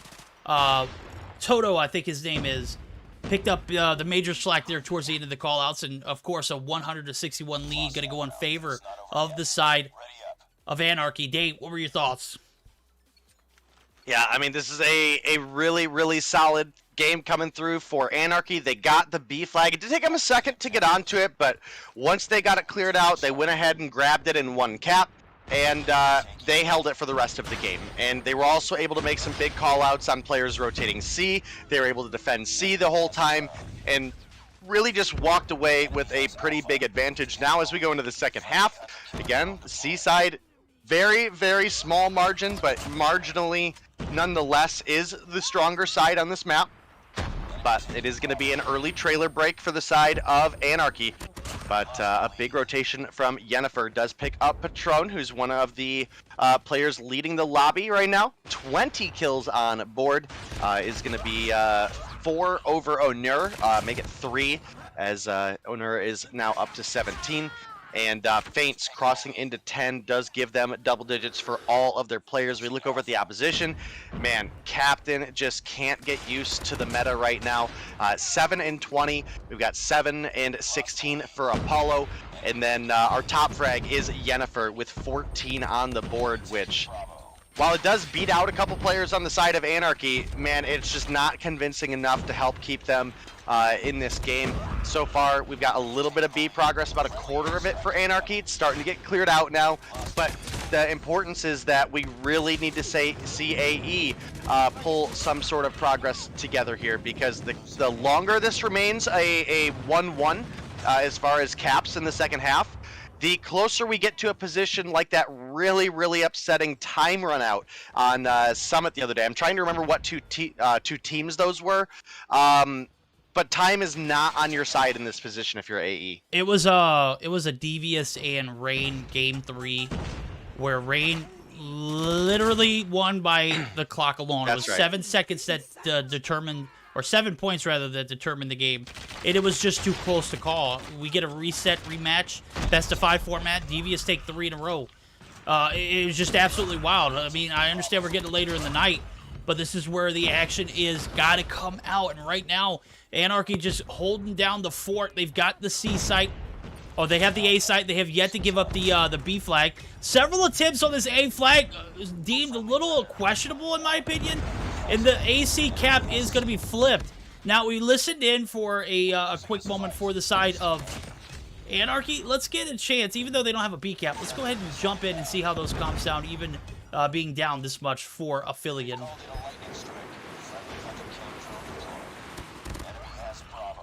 Yeah, let me see right now. Let's push together. Focus the one. I'm going to be honest with you. Triple cap comes through. I don't know if those comms are going to be it. I'm seeing the C getting traded. A is about half capped. I dipped out maybe a little earlier. But, you know, at this particular point in the game, we need a triple cap. Maybe if they get a little bit more progress for a double, we'll decide to join back in. But I don't know if I could bear a triple cap. Listen in, Dave. What were your thoughts? You're muted, by the way. Yo, I'm absolutely about to roast you in the broadcast chat. You jumped out of cups. Probably a good call as that triple cap came through, and you know, as we're looking at it right now, we're pretty deep into triple cap territory. And not only that, with a minute and a half left on the clock, even with a triple cap start, you know, if it started to come through, I just don't know if there's time for them to make up the lost ground. So this one is going to be an Anarchy game 3 win, and yeah, that's about all you can say about that one. Look, AE, they put up a hell of a fight, especially in that search and destroy, okay? I mean, they, not quite a reverse sweep. It wasn't 6 in a row, but dude, they pulled off a hell of a comeback and at least made it a good series. We got into the domination, and, you know, unfortunately to me, it's the same position we were in for the hardpoint, right? They are just getting out-fragged at every step of the way. Patron has 31, Nev has 25, Onura has 27, Faint's 23, Brixta 23. Bro, we just had 2 players cross into 20 for the side of AE. Yennefer at 22, Zed at 20, and a couple players still struggling behind. I do got to give credit to Captain. He's picked up a little bit. We were looking at him being 7 and 25 not long ago, and he ended up coming through 20 and 34 right now. So it's not making up a ton of ground, but at least started to find something moving. And as time dwindles away here and points tick closer and closer to 200, and again is going to be Anarchy picking themselves up 15 points. So if you're AE, Nothing to be ashamed of. Yeah. Be Nothing to be proud of ashamed the of. performance you came through. The game 3, much better than a lot of teams would have put up. You know, you're against a heavily favored opponent in Anarchy. You were able to take a game 2, goes the distance to a game 3. You shot your shot. You didn't get shut out. You just got outplayed in 2 halves, and you know, Anarchy played it a little better than you. You know, take it as a learning lesson. Take it in stride. Let that be a point, you know, moving in forward throughout the season, where you can come back to and be like, hey, this is where we turn things around. We're going to go back to that first matchup where we played against Anarchy. And I want to go back to a statement I made earlier, too. And I hate to cut you off here, but again, I think if we look at this team come week 5, I think they've tightened up, and I think that they're a much bigger threat for some of these more even matchups. Again, they've had a lot change recently. You know, the meta, again, taking Captain, who was typically someone who would top frag on the team with a shotgun, and to the point where he can't use them. That's been obviously a big hit for him. And again, the roster changes just before qualifiers and then, just before the end of qualifiers were absolutely huge. So I'm hoping, again, we start looking at week 4, week 5 Aphelion. I'm hoping that they're a team that brings a lot more to the table than they brought today. And I gotta say, I was impressed with the performance that they had today, especially that search and destroy. That's not an easy comeback to make. No, you're absolutely right, and that brings us to our last matchup of the day. Ends in a dramatic fashion, a 2-1 win. Anarchy taking those 15 points as we pull up the results of the day. A 2-0 across the board, except for that series. 2-0 in favor of 117 Not Found. Nova Esports able to take down FN 420. They don't have a logo, so of course the 2-0 is going to be a little misplaced, but it is in favor of Nova. Animus coming through with some high energy in their first matchup of the season. 2-0 win over Olympus. Olympus has, they may have fallen today, but I still feel like that squad has what it takes to potentially make a great long-term effect on this Mobile Mayhem season. We didn't get the chance to see 2 other teams play today, but I'm sure we'll catch them on next Tuesday. Aphelion takes the search and destroy, drops the hard point in that domination as we just saw, which leads us to our standings right here as we can see it here. 3 teams with 20 points, and then we got 1 with 15. That's Anarchy. So 3 top teams going to be leading the pack. Aphelion able to put up those 5 points, put them in a positive spectrum. And then you can see it there. Illuminati not playing today. They have 0 points. And Elysium, 2 qualifier teams who we didn't get a chance to see today. But based off of what we did see, I still have high hopes for Olympus, and I have high hopes extremely for Omniscient and FN 420, as we had a phenomenal 4-series stretch. And this is just going to be a phenomenal season. Had some of the best turnout coming in as far as viewership goes. I got to give a huge shout out to everyone who came through and just made sure that they were there to see this opening day. And I hope you guys enjoyed it. Dave, what were your thoughts?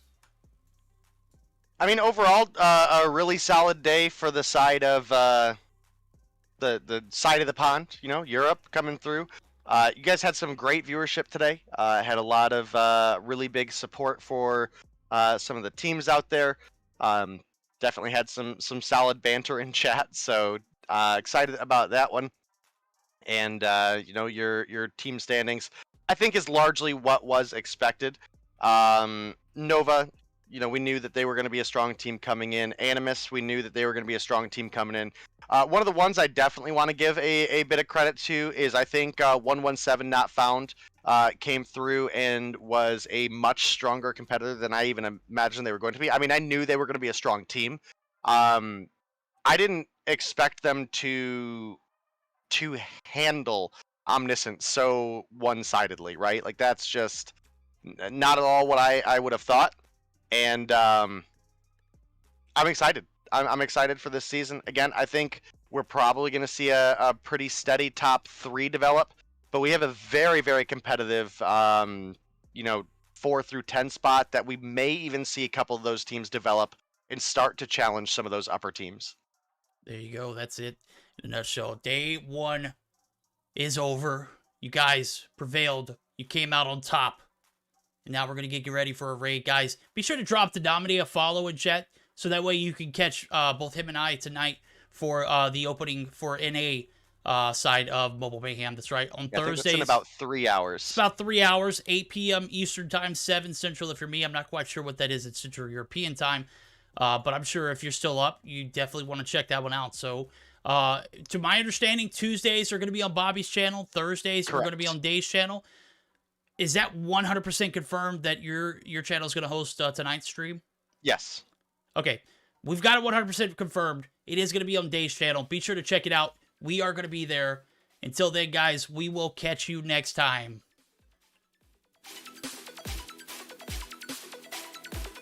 Yeah, make sure you buy the Bobby bundle.